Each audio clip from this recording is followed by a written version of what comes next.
राजस्थान आबकारी अधिनियम 1950। ये अधिनियम संख्या 2 है 1950 का। इसमें कुल 10 अध्याय हैं और 75 धाराएँ हैं, जिसमें से 75वां विलोपित है। 2 अनुसूचियाँ इसमें, जिसमें से अनुसूची 1 भी विलोपित है। अनुसूची 2 में इस अधिनियम के अधीन कोई अपराध किया जाता है तो उसको प्रमाणित करने के लिए बंधपत्र का फॉर्मेट दिया हुआ है। ये 20 मार्च 1950 को अधिनियमित हुआ और 1 जुलाई 1950 को प्रवृत्त हुआ है। ये अधिनियम क्यों पारित किया गया? राजस्थान के लिए जो नशीली शराब, मादक औषधि द्रव्यों के आयात, निर्यात, परिवहन, विनिर्माण, विक्रय और कब्जे के संबंध में एक यूनिफॉर्म लॉ लाने के लिए, उसको समेकित और संशोधित करने के लिए और कतिपय अन्य मामलों के लिए उपबंध करने के लिए ये अधिनियम लाया गया। अध्याय 1 में 7 धाराएँ हैं। धारा 1 में संक्षिप्त नाम, प्रसार और प्रारंभ है। तो धारा 1 की उपधारा 1 में बताया हुआ है कि इसका संक्षिप्त नाम क्या होगा? राजस्थान आबकारी अधिनियम 1950। धारा की उपधारा 2 में बताया हुआ है कि ये संपूर्ण राजस्थान में लागू होगा। 1-3 में बताया हुआ है कि ये उस तारीख से प्रवर्तन में आएगा जब राजस्थान सरकार अधिसूचना द्वारा इसको नियत करेगी, जो कि 1 जुलाई 1950 को हुआ है। अब धारा 2 विलोपित हो गई है। धारा 3 में परिभाषाएं दी हुई है। पहली परिभाषा है बियर की। तो बियर में एल, स्टाउट, पोर्टर और माल्ट से बनी हुई अन्य समस्त खमीरित शराबें सम्मिलित है। तो इसका मतलब क्या है कि कौन सी शराबों को बियर कहा जाएगा? तो बियर कौन सी शराबों को कहा जाएगा? तो एल, स्टाउट, पोर्टर से बनी हुई चीज़ें और माल्ट से बनी हुई अन्य सारी खमीरित शराबें। अब दूसरी परिभाषा में बताया है कि आबू क्षेत्र क्या होगा? तो बनासकांठा जिले में एक क्षेत्र था जो कि 1 नवंबर 1956 से ठीक पहले बंबई राज्य में जैसा विद्यमान था ना, वैसा का वैसा अब आबू क्षेत्र कहा जाएगा उसको। तीसरी डेफिनेशन है विकृतिकृत। विकृतिकृत क्या होता है कि कोई भी स्पिरिट है, तो स्पिरिट क्या होती है? इसकी डेफिनेशन भी दी हुई है। 21वीं डेफिनेशन स्पिरिट की है, जिसमें बताया हुआ है कि आसवन की प्रक्रिया से किसी चीज़ को मध्यस्थान करके शराब जो बनाई जाती है ना, तो उसको स्पिरिट कहते हैं। आसवन मतलब डिस्टिलेशन, मतलब कि कोई भी पदार्थ है उसमें उसको गर्म करके भाप बना के, जो भाप को स्टोर किया जाता है, उससे एक द्रव्य को अलग किया जाता है, तो उससे स्पिरिट बन जाती है। तो कोई ऐसा लिक्विड हो जिसको उबाल कर अपन वाष्प करके इकट्ठा करें और उससे जो वाष्प को अपन इकट्ठा करें ना, उसमें एल्कोहल आ जाए, तो ऐसे इकट्ठी की हुई एल्कोहल शराब को क्या बोलते हैं? स्पिरिट बोलते हैं। तो अब 3 वाली परिभाषा में विकृतिकृत क्या होगा कि कोई स्पिरिट है जिसको पेय या तो उस स्पिरिट को पीने के योग्य या फिर औषधि या किसी अन्य रूप में मानवीय उपभोग के लिए जो अनुपयुक्त हो जाए। तो कोई भी स्पिरिट जो पीने लायक ना रहे, औषधि या किसी अन्य काम के लिए जो कि मानवीय उपयोग के लिए अनुपयुक्त हो जाए, इसके लिए धारा 42 में बताया हुआ कोई भी ऐसा विहित पदार्थ उसके अंदर उसी प्रक्रिया से मिलाना, मिश्रित करना, तो हम कहेंगे कि वो जो स्पिरिट है वो विकृतिकृत हो गई है। तो धारा 3A में विकृतिकृत स्पिरिट युक्त निर्मित की परिभाषा दी है, मतलब कि कोई विकृतिकृत स्पिरिट थी, उससे बनी हुई कोई भी चीज़। डेफिनेशन में क्या लिखा हुआ है कि विकृतिकृत स्पिरिट या मद्यसार, मतलब कि अल्कोहल, या तो स्पिरिट से या फिर अल्कोहल से जो कि विकृतिकृत है उससे बनी कोई चीज़। और इसके अंदर क्या क्या इंक्लूड है? ऐसी स्पिरिट या मद्यसार से बनी लाख की जो पॉलिश होती है, फ्रेंच पॉलिश या फिर मॉर्निश भी सम्मिलित है। फोर्थ डेफिनेशन दी हुई है आबकारी योग्य वस्तु है, मतलब कि कौन सी वस्तु है जिस पे ये एक्ट लगेगा? तो जो एक तो स्पिरिट पे लगेगा, खमीरित शराब पे लगेगा, मतलब कि खमीरित शराब क्या होती है? फर्मेंट करके जो शराब बनी हुई है। और स्पिरिट क्या होती है? जो कि आसवन की प्रक्रिया से बनी होती है, या कोई भी मद्यसारिक शराब, एल्कोहलिक बियर, लिकर, जो मानवीय उपयोग के लिए हो, या तो विकृतिकृत स्पिरिट या फिर विकृतिकृत स्पिरिट से निर्मित कोई भी वस्तु। तो खंड 1 में क्या बताया हुआ है कि या तो ये सब चीज़ें, या फिर इनको अगर विकृतिकृत कर दिया है तो वो वाली स्पिरिट या फिर उससे निर्मित कोई भी चीज़। अब खंड सेकंड में क्या बताया हुआ है कि मादक औषधि द्रव्य, इसकी डेफिनेशन भी दी हुई है 14वीं डेफिनेशन। अब खंड 3 में बताया हुआ है कि भभका या फिर आसवन के लिए कोई भी अन्य साधित्र, मतलब कि भभका या साधित्र क्या है? एक इंस्ट्रूमेंट्स है जिसके यूज़ करके आसवन की प्रक्रिया की जाती है। तो इन इंस्ट्रूमेंट्स में भी आबकारी योग्य वस्तु है ये। अब चौथी में बताया हुआ है खमीरित वॉश या आसवन के लिए और कोई अन्य पदार्थ। तो जो डिस्टिलेशन की प्रोसेस होती है उसके अंदर जो भी खमीरित वॉश या फिर अन्य कोई पदार्थ लगता है वो भी आबकारी योग्य वस्तु होगी। अब पाँचवें में बताया हुआ है कि अन्य कोई भी वस्तु जो कि राज्य सरकार अधिसूचना द्वारा आबकारी के प्रयोजनों के लिए घोषित करे, आबकारी योग्य, इस अधिनियम के प्रयोजनों के लिए आबकारी योग्य घोषित कर दे। और छठी है हेरिटेज शराब। अब पाँचवीं डेफिनेशन है आबकारी आयुक्त कौन होगा? तो इस अधिनियम के अधीन राज्य सरकार द्वारा नियुक्त आबकारी आयुक्त होगा। अब छठी डेफिनेशन आबकारी शुल्क क्या होगा? तो राज्य में जहाँ पे भी इस अधिनियम का प्रसार है, आबकारी योग्य वस्तुएं विनिर्माण निर्मित होती है फिर उत्पादित होती है, तो उन पर जो इस अधिनियम के अधीन शुल्क अधिरोपित किया जाएगा उसको आबकारी शुल्क कहेंगे। तो आबकारी शुल्क किस किस पर लगेगा? इसके लिए डेफिनेशन दी हुई थी ऊपर, तो थी कि आबकारी योग्य वस्तुएं होगी कौन कौन सी। अब सारी डेफिनेशन दी हुई है आबकारी अधिकारी की। तो आबकारी आयुक्त को छोड़कर धारा 6 में जिस भी अधिकारी या व्यक्ति की नियुक्ति की जाएगी इस अधिनियम के अधीन अधिकारों या शक्तियों का प्रयोग करके, वो व्यक्ति या अधिकारी क्या कहलाएगा? आबकारी अधिकारी कहलाएगा। अब आबकारी राजस्व क्या होता है? तो ये 8वीं डेफिनेशन बताई हुई है कि इस अधिनियम या फिर शराब या मादक औषधियों से संबंधित कोई और विधि जो प्रवर्तन में है, उनके प्रावधानों के अधीन कोई भी अधिरोपित या आदेशित भुगतान, शुल्क, फीस, कर या जुर्माना, लेकिन इसमें विधि न्यायालय द्वारा अधिरोपित कोई जुर्माना नहीं आएगा, या अधिग्रहण से प्राप्त या प्राप्त करने योग्य कोई भी राजस्व जो है वो आबकारी राजस्व कहलाएगा। तो इस अधिनियम या फिर मादक द्रव्य से संबंधित किसी भी विधि में न्यायालय के जुर्माने के अलावा कोई भी शुल्क, फीस वगैरह, कर, जुर्माना, अधिग्रहण से प्राप्त कोई भी राजस्व आबकारी राजस्व कहलाएगा। अब नवी डेफिनेशन है निर्यात की। तो इस राजस्थान राज्य में जहाँ पर भी ये एक्ट लागू है उसके उन भागों से बाहर किसी भी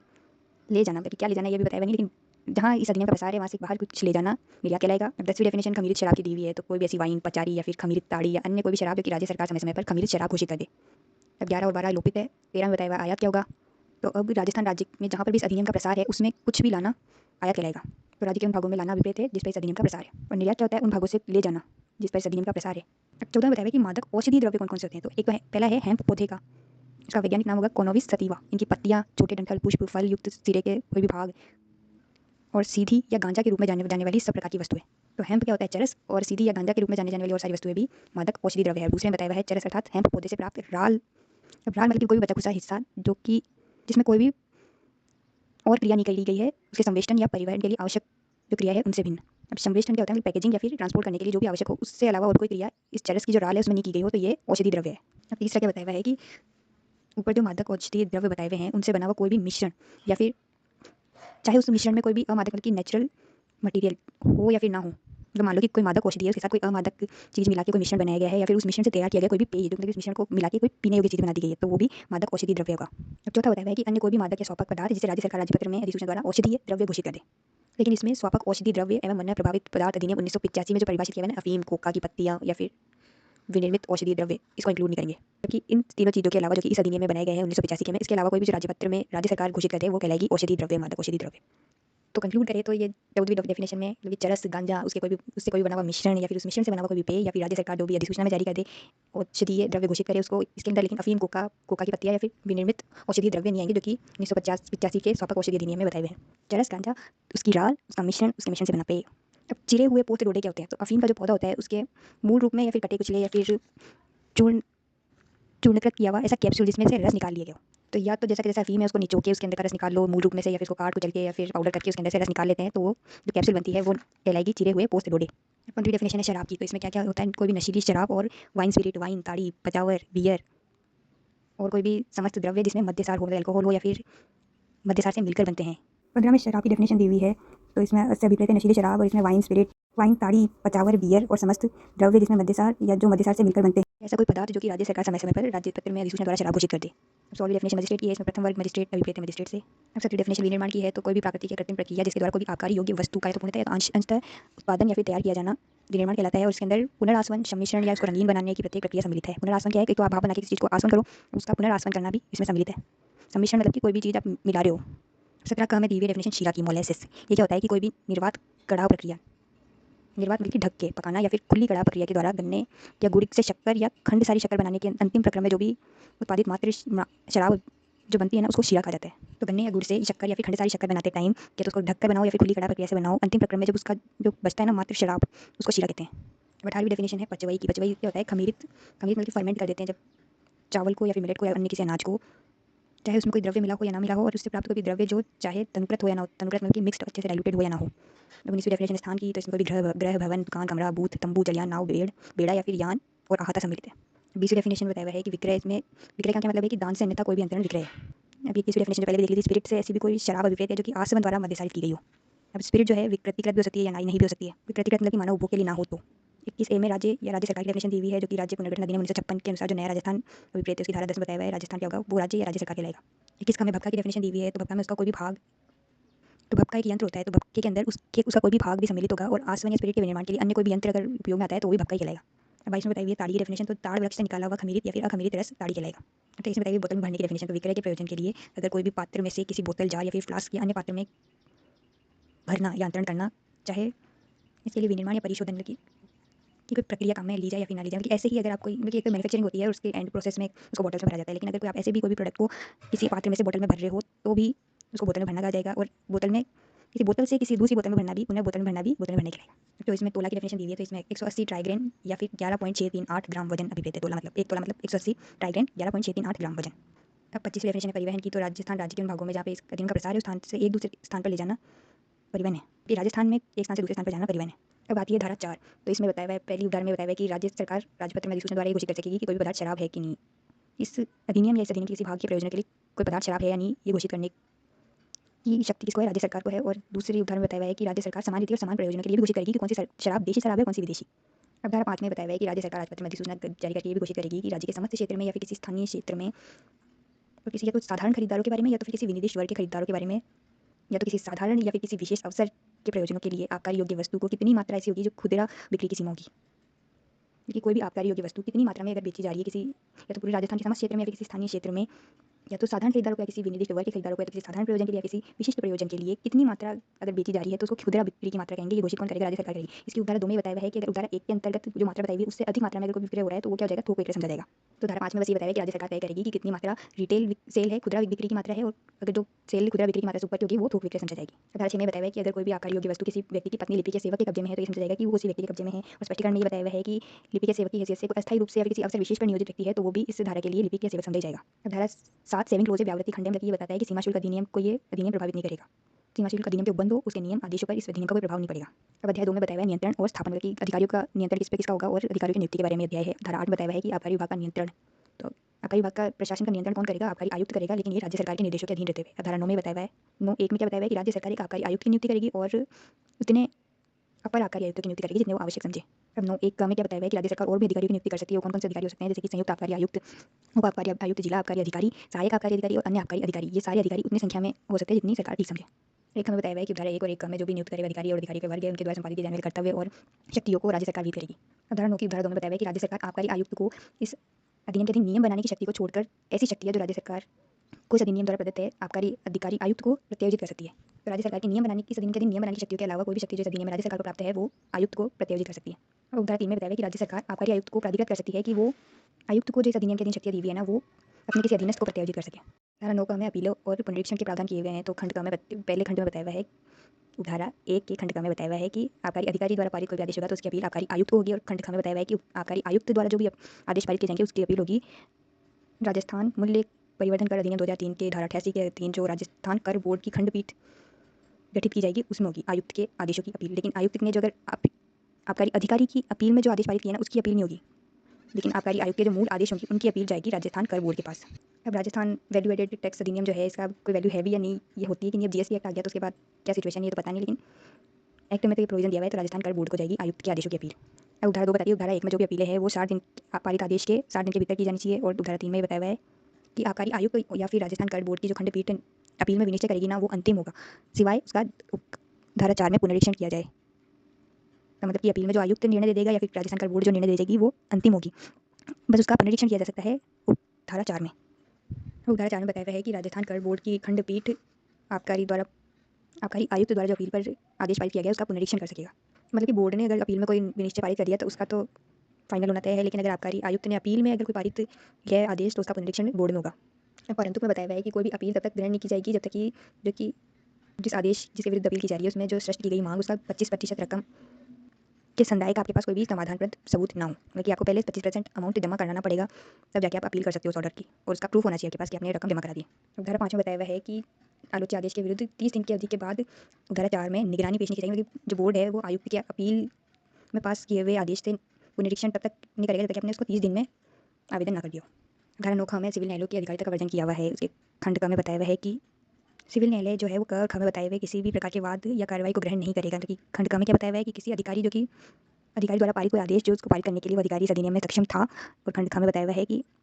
क में क्या बताया हुआ है कि कोई अधिकारी जो कि मूल आदेश पारित करे और वो सक्षम है इस अधिनियम में उसको पारित करने के लिए तो उसके विरुद्ध कोई भी वाद या कार्यवाही सिविल न्यायालय में नहीं जाएगी। और खंड ख में बताया हुआ है कि 9 में जो भी आप अपील कर रहे हो या फिर निर्देशन कर रहे हो उस आदेश के विरुद्ध भी कोई कार्यवाही सिविल न्यायालय में नहीं की जाएगी।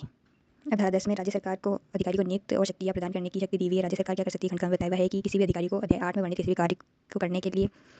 सशक्त कर सकती है। और खंड ख में बताया हुआ है कि ऐसा आदेश दे सकती है कि इस अधिनियम में आबकारी विभाग के किसी अधिकारी को सौंपा गया समस्त या किन्हीं भी शक्तियों का प्रयोग और कर्तव्य का पालन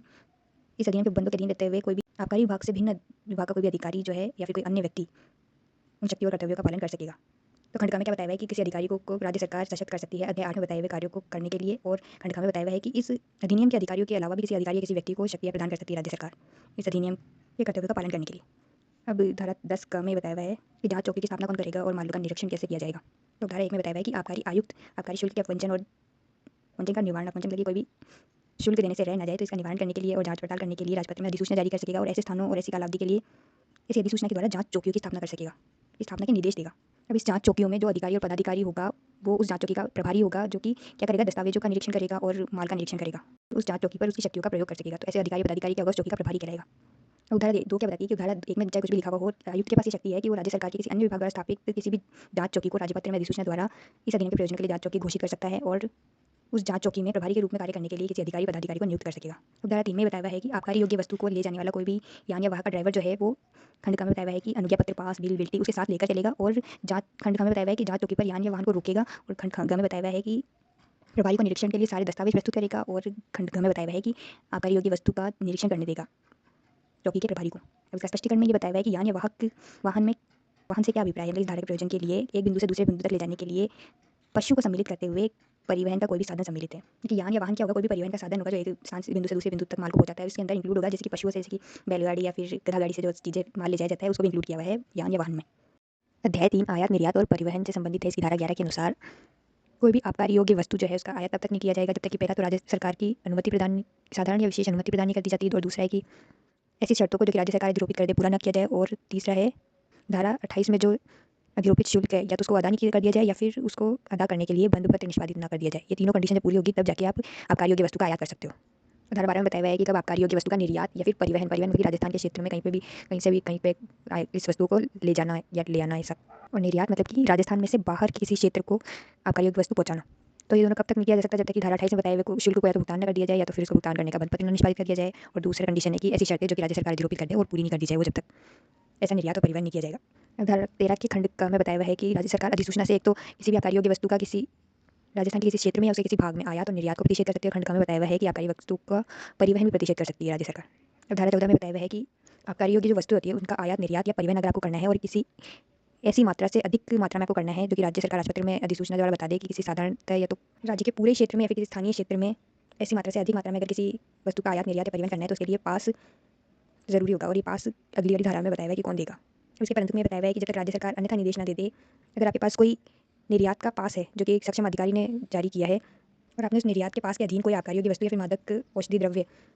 का परिवहन अगर आपको राजस्थान के क्षेत्र में जहाँ पे इस एक्ट का प्रसार है उस क्षेत्र से बाहर के किसी क्षेत्र से आपने उस माल को दूसरे बाहर के किसी क्षेत्र में अगर ट्रांसपोर्ट किया है, परिवहन किया है, तो उसके लिए आपको परिवहन पास की आवश्यकता नहीं होगी।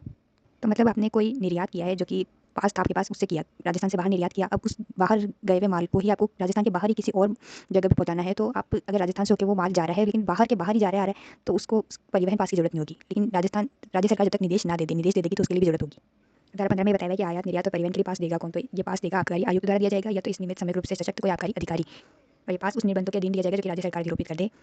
इसकी उदाहरण 2 में बताया है कि या तो ये पास साधारण हो सकता है, मतलब एक निश्चित काल के लिए और एक निश्चित प्रकार की वस्तु और औषधि द्रव्यों के लिए, या तो एक विशेष पास हो सकता है जो कि किसी विनिर्दिष्ट अवसर या विनिर्दिष्ट पारेषणों के लिए ही जारी किया जाए। या तो एक ही बार के लिए पास हो या तो एक निश्चित पारेषण की एक पूरा कंसाइनमेंट आपने ले रखा है उसको पूरा करने के लिए पास हो।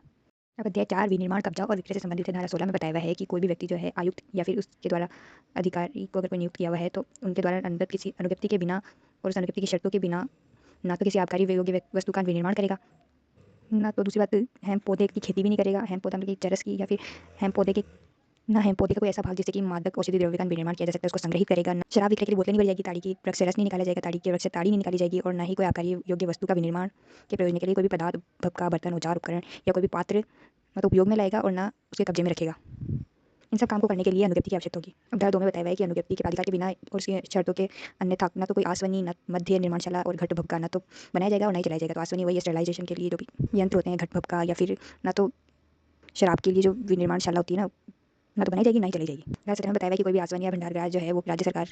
के द्वारा अधिरोपित शर्तों के अधीन आबकारी आयुक्त जो है वो स्थापित कर सकेगा। तो खंड का में बताया हुआ है कि आसवनी या फिर घट भपके की स्थापना जो है आयुक्त कर सकेगा, और खंड का में बताया हुआ है कि वही इसको बंद भी कर सकता है। खंड में बताया हुआ है कि आसवनी, घट भपके और एक मध्य निर्माणशाला के निर्माण और उसे चलाने के लिए उनको चलाने के लिए जो शर्तें हैं उनको अनुज्ञप्ति आयुक्त देगा। खंड में बताया हुआ है कि कोई भंडारगृह जिसमें कि ये सब वस्तुएं बिना शुल्क के रखी जा सकेगी उसकी स्थापना भी कर सकेगा और उसकी अनुज्ञप्ति दे सकेगा। अब में बताया हुआ है कि इस भंडारगृह को बंद भी कर सकेगा। धारा 18 में बताया हुआ है कि किसी अनुज्ञप्ति प्राप्त किसी भी आसवनी, मध्य निर्माणशाला, घट भपका, भंडारगृह या फिर कोई ऐसा भंडारण के मूल स्थान से आबकारी की वस्तु तब तक नहीं हटाई जाएगी जब तक कि आबकारी का शुल्क नहीं अदा कर दिया जाता है, तो उसको अदा करने के लिए बंद पत्र नहीं निष्पादित कर दिया जाता। धारा 19 में बताया हुआ है कि कोई भी व्यक्ति है जो कि आबकारी की वस्तु का विनिर्माण कर रहा है, खेती करने या फिर संग्रह विक्रय करने के लिए अनुज्ञप्ति उसके पास नहीं है, तो जब तक आबकारी आयुक्त या फिर कोई अन्य अधिकारी उसको अनुज्ञा न दे दे तब तक वो ऐसी चीज़ों को अपने कब्जे में नहीं रखेगा उस मात्रा से अधिक जो कि धारा 5 में खुदरा विक्रय के लिए घोषित की हुई है, उससे अधिक मात्रा अपने कब्जे में नहीं रखेगा। अब इसके धारा 2 में एक एक्सेप्शन बताया हुआ धारा 1 का कि अगर कोई भी सामान्य वाहक की कोई जो ट्रांसपोर्टर है उसके पास या फिर किसी भंडारी के कब्जे में अगर कोई विदेशी मदिरा है जो कि व्यक्तिगत स्प्रिट नहीं है तो वो अपने कब्जे में रख सकता है उसको बिना अनुज्ञा के। अब धारा 3 में बताया हुआ है कि कोई भी अनुज्ञप्ति प्राप्त विक्रेता है जो कि उसकी अनुज्ञप्ति में जो स्थान उसको प्राधिकृत किया हुआ है उससे भिन्न स्थान पर अगर कोई भी आबकारी योग्य वस्तु रखता है तो उसको आयुक्त या फिर अन्य अधिकारी की अनुज्ञा पत्र के बिना उसको उस मात्रा से जो कि धारा 15 में बताई हुई खुदरा विक्रय के लिए घोषित की हुई है उससे ज़्यादा मात्रा में कब्जे में नहीं रखेगा। उदाहरण 4 में राज्य सरकार की शक्ति बताई हुई है कि वो राजपत्र में अधिसूचना द्वारा पहले जो बताई हुई उपधाराएँ हैं उनमें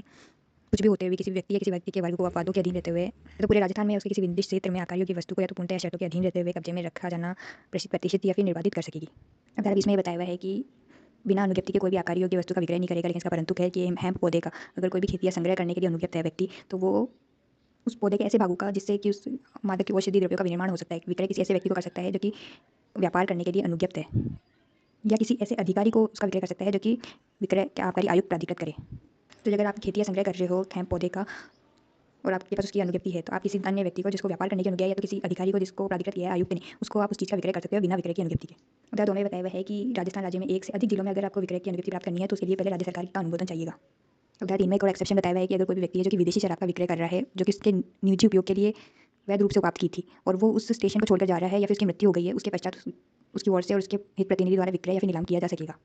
तो किसी के पास निजी उपयोग के लिए कोई विदेशी शराब है और उसने खरीद के वो रख रखी है और वो उस स्थान पर छोड़ के कहीं और जा रहा है या तो उसकी मृत्यु हो गई तो उसके हित प्रतिनिधि और वो अगर जिंदा है कहीं और जा रहा है तो वो खुद ऐसी शराब का विक्रय कर सकेगा या फिर नीलामी कर सकेगा बिना अनुज्ञा के। अब धारा 21 में बताया हुआ है कि अनुज्ञप्ति के जो निबंधन या शर्तें हैं उससे अन्यथा ना तो इसको शराब विक्रय के लिए बोतल में भरी जाएगी और ना ही आबकारी योग्य वस्तु का कोई विक्रय किया जाएगा। तो आबकारी योग्य वस्तु के विक्रय की अनुज्ञप्ति तो 20 में प्राप्त होती है और उस अनुज्ञप्ति की शर्तों का पालन किया जाना चाहिए धारा 21 के अनुसार, और उसको शराब को बोतल में भरने के लिए भी उन शर्तों का पूरा होना जरूरी है। धारा 22 में बताया हुआ है कि कोई भी अनुज्ञप्त विक्रेता है उसकी ओर से कार्य करने वाला कोई भी व्यक्ति इन 3 लोगों को कोई भी शराब या मात्रक औषधि द्रव्य का विक्रय नहीं करेगा। पहला है 18 वर्ष से कम आयु के किसी जाहिर व्यक्ति को, जो कोई देखने से पता चला है कि 18 वर्ष से कम आयु का है, या फिर किसी विकृत चेत व्यक्ति को, या फिर किसी ऐसे ऑन ड्यूटी सैनिक को उसकी समुचित अधिकारी की अनुज्ञा के बिना ना तो शराब का विक्रय करेगा ना तो परिधान करेगा। तो ये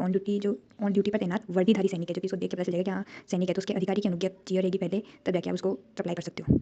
स्पष्टीकरण में ये बताया हुआ है कि चाहे आप शराब उसके स्वयं के उपभोग के लिए दो या फिर अन्य व्यक्ति के उपभोग के लिए दो या फिर उसका विक्रय आपके परिसर में उपभोग के लिए करो आप, वो भी आप इस उधार के अंदर आओगे और आपको ये उधार लागू होगी। तो ये 3 लोग चाहे आपको कह दे कि नहीं मैं स्वयं उपभोग करूँगा और यहीं पी के जाऊँगा तो भी आपको नहीं देना है, ना ही वो कहे कि मैं खुद नहीं उपभोग करूँगा किसी अन्य व्यक्ति के लिए मुझे चाहिए तो भी आपको उसको नहीं देना है ये सब चीज़ें। अब 22 की धारा 2 में ये बताया हुआ है कि कोई भी विक्रेता जो है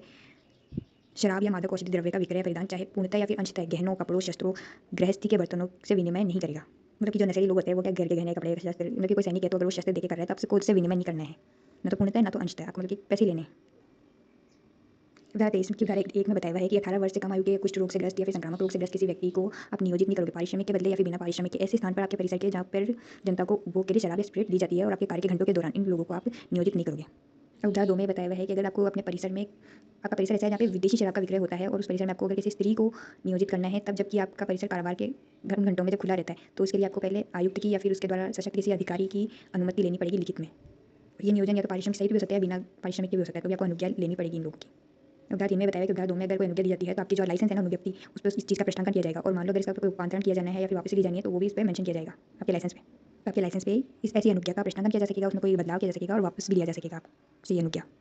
धारा 24 में ये शराब के विनिर्माण विक्रय की अनन्य विशेषाधिकार वाली अनुज्ञप्ति दी जाती है। तो धारा 31 के उपबंधों के अधीन रहते हुए आबकारी आयुक्त जो है किसी व्यक्ति को राजस्थान के या तो उन भागों के लिए जिसमें इस अधीन का प्रसार या फिर किसी स्थानीय क्षेत्र में देशी शराब, विदेशी शराब या फिर मादक औषधि द्रव्य के या तो पहला बात तो विनिर्माण करने या थोक में प्रदान करने या तो दोनों की, या दूसरे खंड में बताया हुआ है कि थोक या खुदरा विक्रय की या फिर विनिर्माण करने या थोक में प्रदान करने या दोनों की और खुदरा विक्रय के साथ में अनन्य विशेषाधिकार की अनुज्ञप्ति का आदेश दे सकेगा। तो पहले बताया हुआ है सिर्फ विनिर्माण की या सिर्फ थोक विक्रय की, या तो विनिर्माण या थोक विक्रय दोनों साथ में करने की, और दूसरे में बताया हुआ है कि या तो सिर्फ थोक में विक्रय करने की या सिर्फ खुदरा में विक्रय करने की अनुमति दे सकता है, और तीसरे में बताया हुआ है कि विनिर्माण या थोक में विक्रय या दोनों साथ में और इनके साथ में विनिर्माण के साथ में खुदरा विक्रय, थोक के साथ में खुदरा विक्रय या दोनों के साथ में खुदरा विक्रय की अनन्य विशेषाधिकार दिया जा सकता है। धारा 25 विलोपित है। धारा 26 में ये बताया हुआ है कि जिसको ये विशेषाधिकार अनन्य विशेषाधिकार की अनुज्ञप्ति प्राप्त है तो उसकी शर्तों के अधीन रहते हुए वो या तो पूरे संपूर्ण विशेषाधिकार को या उसके किसी भाग को या तो पट्टे पर दे सकेगा या फिर संदेशित कर सकेगा। पट्टे पर देना मतलब कि लिखित में आपको ऐसा विनिर्माण करने, थोक में विक्रय करने या फिर खुदरा में विक्रय करने की अनुमति दे दे, या तो फिर समुद्देशित कर दे कि आपके पास थोक में कुछ आया हुआ है तो वो लिखकर को उठा के आपको दे दे थोक में विक्रय या खुदरा में विक्रय करने के लिए, तो उसको कहते हैं समुद्देशित असाइन कर देना आपको। और ऐसा भी जो भी पट्टेदार है या फिर समुद्देशित है वो इस अधिकार का प्रयोग तब तक नहीं कर पाएगा जब तक कि विशेषाधिकार प्राप्त व्यक्ति द्वारा ऐसा आवेदन आबकारी आयुक्त को किया जाए और आबकारी आयुक्त उसको अनुज्ञप्ति ना दे दे। तो अगर किसी व्यक्ति को विशेषाधिकार है तो उसको अगर उसको पट्टे पे देना है या फिर समुद्देशित करना है तो उसके लिए पहले उस व्यक्ति को जो दे रहा है ऐसा विशेषाधिकार वो जाएगा आयुक्त के पास और ऐसी अनुज्ञप्ति प्राप्त करेगा पट्टे पर देने और समुद्देशित करने की, तब जाके वो कर पाएगा। धारा 27 में बताया हुआ है कि मान लो कोई विशेषाधिकार प्राप्त व्यक्ति है या तो कोई पट्टेदार है या फिर कोई समुद्देशित ही है, तो इन्होंने अगर अपने अधीन कोई धारक बना रखा है तो वो धारक को अगर इन सबको कोई पेमेंट करना है, कोई धन देना है, तो ये लोग उससे ऐसे वसूल कर पाएंगे उस धन को जैसे कि वो भूधारक या काश्तकार के लिए तत्समय पर्वत विधि के अधीन कोई वसूलनीय लगान का बकाया हो। तो किसी विशेषाधिकारी ने मतलब कि मान लो किसी दूसरे को पट्टे पे दिया तो वो पट्टे पे देने के उससे पैसे लेगा, मतलब कि कोई धन लेगा, तो उसका वो जो वसूली है वो ऐसे कर सकेगा जैसे कि वो लगान की वसूली कर रहा हो। अब मान लो वही पट्टेदार किसी और को धारक बना दे और कोई परमिशन दे दे और उसके बिहाफ पे वो सेल वगैरह कर रहा है, तो उससे भी अगर वो पट्टेदार वसूल करना चाहेगा तो वो भी लगान की तरह वसूल कर सकेगा। अभी परंतु में ये बताया हुआ है कि मान लो ऊपर वाली धारा में अगर बताया हुआ है लगान की तरह वसूल कर सकते हो, तो इसका मतलब ये नहीं कि आप उसके लिए सिविल वाद द्वारा उसको वसूल नहीं कर सकते हो, आप सिविल वाद भी दायर कर सकते हो इसके लिए। तो अगर ऊपर वाले में आप वसूल करना चाहोगे तो वो रेवेन्यू मैटर हो जाएगा, और अगर आपको सिविल वाद डालना है तो आप ये भी आपकी डिस्क्रिप्शन है। अब अध्याय 5 संबंधित है शुल्क, फीस और अधिभार से। अब इसमें अधिभार वर्ड जो है 2020 के अमेंडमेंट एक्ट से जोड़ा गया है, और इससे संबंधित धारा 28 का भी 2020 में ही जोड़ी गई थी। धारा 28 क्या कहती है? आबकारी योग्य वस्तु पर कौन कौन से शुल्क लगाए जा सकते हैं। तो इस अधिनियम के अधीन किसी भी अनुज्ञप्ति के अधीन कोई भी अगर आबकारी योग्य वस्तु आयातित, निर्यातित, परिवहनित, विनिर्मित या क्रस्ट यानी उसकी खेती या फिर संग्रहित की जा रही है, या इस अधिनियम के अधीन स्थापित या फिर अनुज्ञप्ति किसी आसवनी, घट, भभके या फिर मध्य निर्माणशाला में विनिर्मित किसी भी आबकारी योग्य वस्तु पर या तो साधारणतः मतलब कि सब जगह एक जैसी या फिर किसी विनिर्दिष्ट स्थान के लिए आबकारी शुल्क लगा सकेगी या राज्य सरकार, या फिर प्रतिरोधी शुल्क। प्रतिरोधी शुल्क मतलब कि इन सबके निर्माण को रोकने के लिए कोई प्रतिरोधी शुल्क या फिर आबकारी शुल्क राज्य सरकार निर्दिष्ट कर सकेगी। इनकी दरें निर्दिष्ट करेगी और इन दरों से वो शुल्क अधिरोपित किया जा सकेगा। अब इस स्पष्टीकरण में बताया हुआ है कि ये जो दरें होंगी ये भिन्न भिन्न हो सकती है उस स्थान के हिसाब से जहाँ पे ऐसी आबकारी योग्य वस्तु या फिर मादक औषधि द्रव्य का उपयोग के लिए भेजी जाएगी, मतलब कि तो शुल्क किस हिसाब से तय होता है जहाँ पे वो वस्तु उपयोग की जाएगी उस जगह के हिसाब से अलग अलग हो सकती है। जैसे कि अगर आप निर्यात कर रहे हो तो अजमेर में अगर निर्यात करोगे तो अलग, तो मान लो आपको कोई चीज़ निर्यात करनी है तो उपयोग का स्थान का होगा जहाँ आप निर्यात करोगे, मतलब मान लो अगर आप महाराष्ट्र में अगर निर्यात करो तो अलग दर, या फिर गुजरात में अगर निर्यात करो तो उसके लिए अलग दर, तो जहाँ उस चीज़ का उपयोग होगा उसके लिए अलग अलग दरें हो सकती है। अब ऐसे मान लो अगर आपको आयात करना है तो उस आयात की वस्तु का उपयोग का होगा जहाँ आप आयात करोगे ना, तो अजमेर में अगर आप आयात कर रहे हो कहीं बाहर से तो उधर अलग दर। अब जयपुर में आप कोई चीज़ आयात करके ला रहे हो, उपभोग कर रहे हो तो उसके लिए अलग दर। तो ऐसे उपभोग के आधार पर अलग अलग दरें तय हो सकती है उसके स्थान के बेस पे, या वो वस्तु की क्वालिटी के हिसाब से भी अलग अलग दरें हो सकती है, क्योंकि उसकी भिन्न भिन्न शक्तियों और उसके भिन्न भिन्न प्रकारों के अनुसार भी भिन्न भिन्न दरें तय की जा सकती है। अब है धारा 28 का, इसमें प्रभार सरचार्ज का प्रावधान किया गया है, मतलब कि मान लो अगर कोई भी आबकारी योग्य वस्तु है जिसके ऊपर शुल्क लगाया जा रहा है धारा 28 के अधीन, तो उस पर शुल्क के साथ साथ जितना उस पर शुल्क लग रहा है ना उससे 50% तक का राज्य सरकार उस पर प्रभार भी लगा सकती है। 50% से ज़्यादा नहीं होगा, लेकिन उससे कम की दर का प्रभार लगाएगी, जो कि सूखा, बाढ़, महामारी, लोक स्वास्थ्य अत्यावश्यकताओं या फिर अग्नि जैसी प्राकृतिक या मानव निर्मित आपदाओं के शमन के लिए उसका प्रयोग किया जाएगा। उदाहरण 2 में बताया है कि वो शुल्क के अतिरिक्त होगा ये प्रभार। अब उदाहरण 3 में बताया है कि उस प्रभार से संबंधित जो भी प्रावधान इस मतलब कि शुल्क के लिए जो भी प्रावधान किए हुए हैं इस अधिनियम में, वैसे ही प्रभार के संबंध में भी वैसे के वैसे लागू होंगे। और उदाहरण 4 में बताया है कि राज्य सरकार इस प्रभार से संबंधित के संग्रहण से संबंधित नियम भी बना सकती है कि उस प्रभार को मतलब कि कलेक्ट कौन करेगा। और उदाहरण 5 में बताया हुआ है कि ये जो प्रभार संग्रहित किया जाएगा उसका उपयोग सूखा, बाढ़, महामारी और इन सब जिस भी प्रयोग के लिए उसका संग्रहण किया गया है उसी के लिए उसके शमन के लिए उसका उपयोग किया जाएगा। उदाहरण 29 में बताया हुआ है कि जो इन शुल्कों को किस तरीके से उद्ग्रह करना है इसके लिए एक से अधिक रीतियों का उपयोग कर सकती है राज्य सरकार, जो कि राजपत्र में अधिसूचना द्वारा निर्दिष्ट करते हैं। तो ये शुल्क या तो एक ही तरीके से उद्धृत किया जा सकता है या एक से अधिक तरीकों से भी उद्धृत किया जा सकेंगे, लेकिन ये सब चीज़ें उसके समुदाय के समय, स्थान और रीतियों के लिए जो नियम बना रखे हैं उसके अधीन रहते हुए राज्य सरकार अधिसूचित करेगी। धारा 30 में बताया हुआ है कि अगर आबकारी आयुक्त ने धारा 24 के अंदर किसी को अनन्य विशेषाधिकार दिया हुआ है तो वो चाहे तो वो जो अनन्य विशेषाधिकार की उसने अनुज्ञप्ति दी है ना उसके प्रतिफल के स्वरूप इस अध्याय के दिन जो शुल्क उद्धृत है ना उसके बदले या तो शुल्क लगे ही ना और वो प्रतिफल दे दे, या फिर इस शुल्क के अतिरिक्त भी कोई प्रतिफल या अदायगी को प्रतिग्रहित कर सकेगा। तो ये सब चीज़ों पे शुल्क लगेगा ये तो तय है, लेकिन अगर स्पेशली किसी को अनन्य विशेषाधिकार दिया रखा है धारा 24 में, तो आयुक्त क्या करेगा उस पर प्रतिफल के लिए और कोई अदायगी भी प्रतिग्रहित कर सकता है। वो इस शुल्क के अलावा भी सकता है या तो इस शुल्क को हटा के और वो एक साथ ही लमसम में आपसे प्रतिफल भी ले सकता है। अब धारा 30 का हमें बताया है कि अगर आप इस शुल्क या मांग को उसकी देय रकम के दिन देने में असफल रहते हो तो उस शुल्क, फीस या मांग के तय होने वाले दिन के अगले दिन से साधारण ब्याज देने का दायित्व होगा आपका, और ये जो ब्याज की दर होगी ना ये राज्य सरकार समय समय पर अधिसूचना द्वारा विहित करेगी। 2003 के पहले ये दर 2% फिक्स थी, लेकिन 2003 में अमेंडमेंट करके ये बदलाव कर दिया है कि अब ये दर जो है राज्य सरकार समय समय पर बताती जाएगी। इसके परंतु में बताया हुआ है कि अगर सक्षम प्राधिकारी ने जो रकम थी ना शुल्क की या फीस की उसको खुद को ही कम कर दिया है, तो फिर अब आपका जो ब्याज था ना ये भी तदनुसार कम कर दिया जाएगा, और अगर मान लो आपने इस ब्याज का भुगतान कर दिया है गया है तो जो आपने एक्स्ट्रा ब्याज दिया था उसको आपको लौटा दिया जाएगा। स्पष्टीकरण में ये बताया हुआ है कि आपका ये जो राजस्व आबकारी राजस्व है ये शुल्क, फीस वगैरह जो है और ब्याज दोनों बकाया है, और आपने कोई भी पार्ट पेमेंट कर दिया, भागी संदेह कर दिया है, तो सबसे पहले उस पार्ट पेमेंट का भुगतान आबकारी राजस्व के लिए किया जाएगा, उसके बाद में ब्याज के लिए उसको विनियोजित किया जाएगा। लेकिन मूल के लिए पहले विनियोजित किया जाएगा, फिर उसके बाद में ब्याज चुकाना होगा आपको। अगर आपने पार्ट में कोई पेमेंट कर दिया है 100 रुपये का मतलब आपका अमाउंट था, तो आपने अगर 50 रुपये दे दिया तो 100 रुपये से अगर 20 रुपये ब्याज था तो 50 रुपये में से पहले आपका मूल को उसको चुकाया जाएगा, 80 रुपये में उस 50 रुपये को सेटअप कर लिया जाएगा। अब धारा 30 का क्रम में बताया हुआ है कि अगर आयुक्त को अनुज्ञप्तिधारी अगर आवेदन करे तो वो अपने कारण को अभिलिखित करते हुए जो उसकी ब्याज की रकम है या तो उसको घटा सकेगा या तो उसको पूरी तरीके से अभिलिखित कर सकेगा। लेकिन अगर उसको इस बात से समाधान हो जाए कि ऐसा वो तब करेगा जबकि पहला कि उसको दिखे कि ऐसी परिस्थितियाँ है कि अगर उसको ब्याज देना पड़े तो अनुज्ञप्तिधारी को वास्तव में कोई कठिनाई हो जाएगी, या फिर अनुज्ञप्तिधारी ने जो है उसको शोधे जो रकम थी ना उसको वसूल करने के लिए कार्यवाही में सहयोग किया है, तो वो चाहे तो उसकी ब्याज की रकम को घटा देगा या तो अधिकतक कर देगा। या तो आपका ब्याज कुछ ज़्यादा भारी पड़ रहा है तो उसको कठिनाई होगी अनुज्ञप्तिधारी को, या फिर आप जो कार्यवाही है उसके अंदर कोऑपरेट कर रहे हो तो आपका जो ब्याज है उसको कम कर दिया जाएगा तो अधिकतक कर दिया जाएगा। लेकिन इसके लिए आपको आवेदन करना पड़ेगा। 6 है अनुज्ञप्ति और अनुज्ञापत्र और पास से संबंधित। तो धारा 31 में बताया हुआ है राज्य सरकार जो है वो नियमों के द्वारा या तो साधारणतः सारी अनुज्ञप्ति और अनुज्ञापत्र या पास के लिए, या फिर अनुज्ञप्ति या पास किसी वर्ग के लिए या किसी विशिष्ट अनुज्ञप्ति या अनुज्ञापत्र या पास के लिए निर्दिष्ट कर सकेगी कि उसको किस प्राधिकारी के द्वारा जारी किया जाएगा, या फिर कितनी फीस का संदाय करके किया जाएगा, और उसकी शर्तें क्या क्या होंगी, क्या क्या निबंधन होंगे, उसका प्रारूप क्या होगा, कौन सी विशिष्टियों से युक्त होगा वो, और कितनी कालावधि के लिए होगा। इसमें बताया कि कोई अनुज्ञप्ति अगर इस अधिनियम के पहले से जो निर्देशित आबकारी अधिनियम है उसके अंदर जारी किया गया था तो वो भी इस अधिनियम के